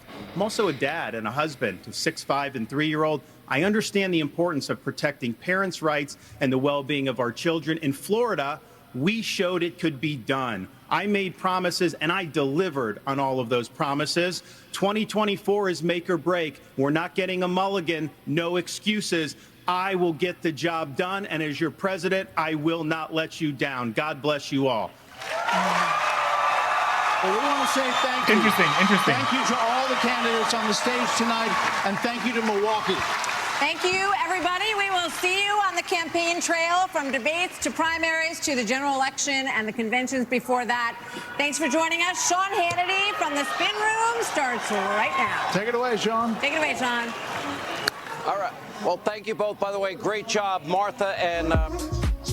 All right, interesting. Well, I mean, back in the lineup was extremely... that was extremely interesting. That was one of my longest streams ever.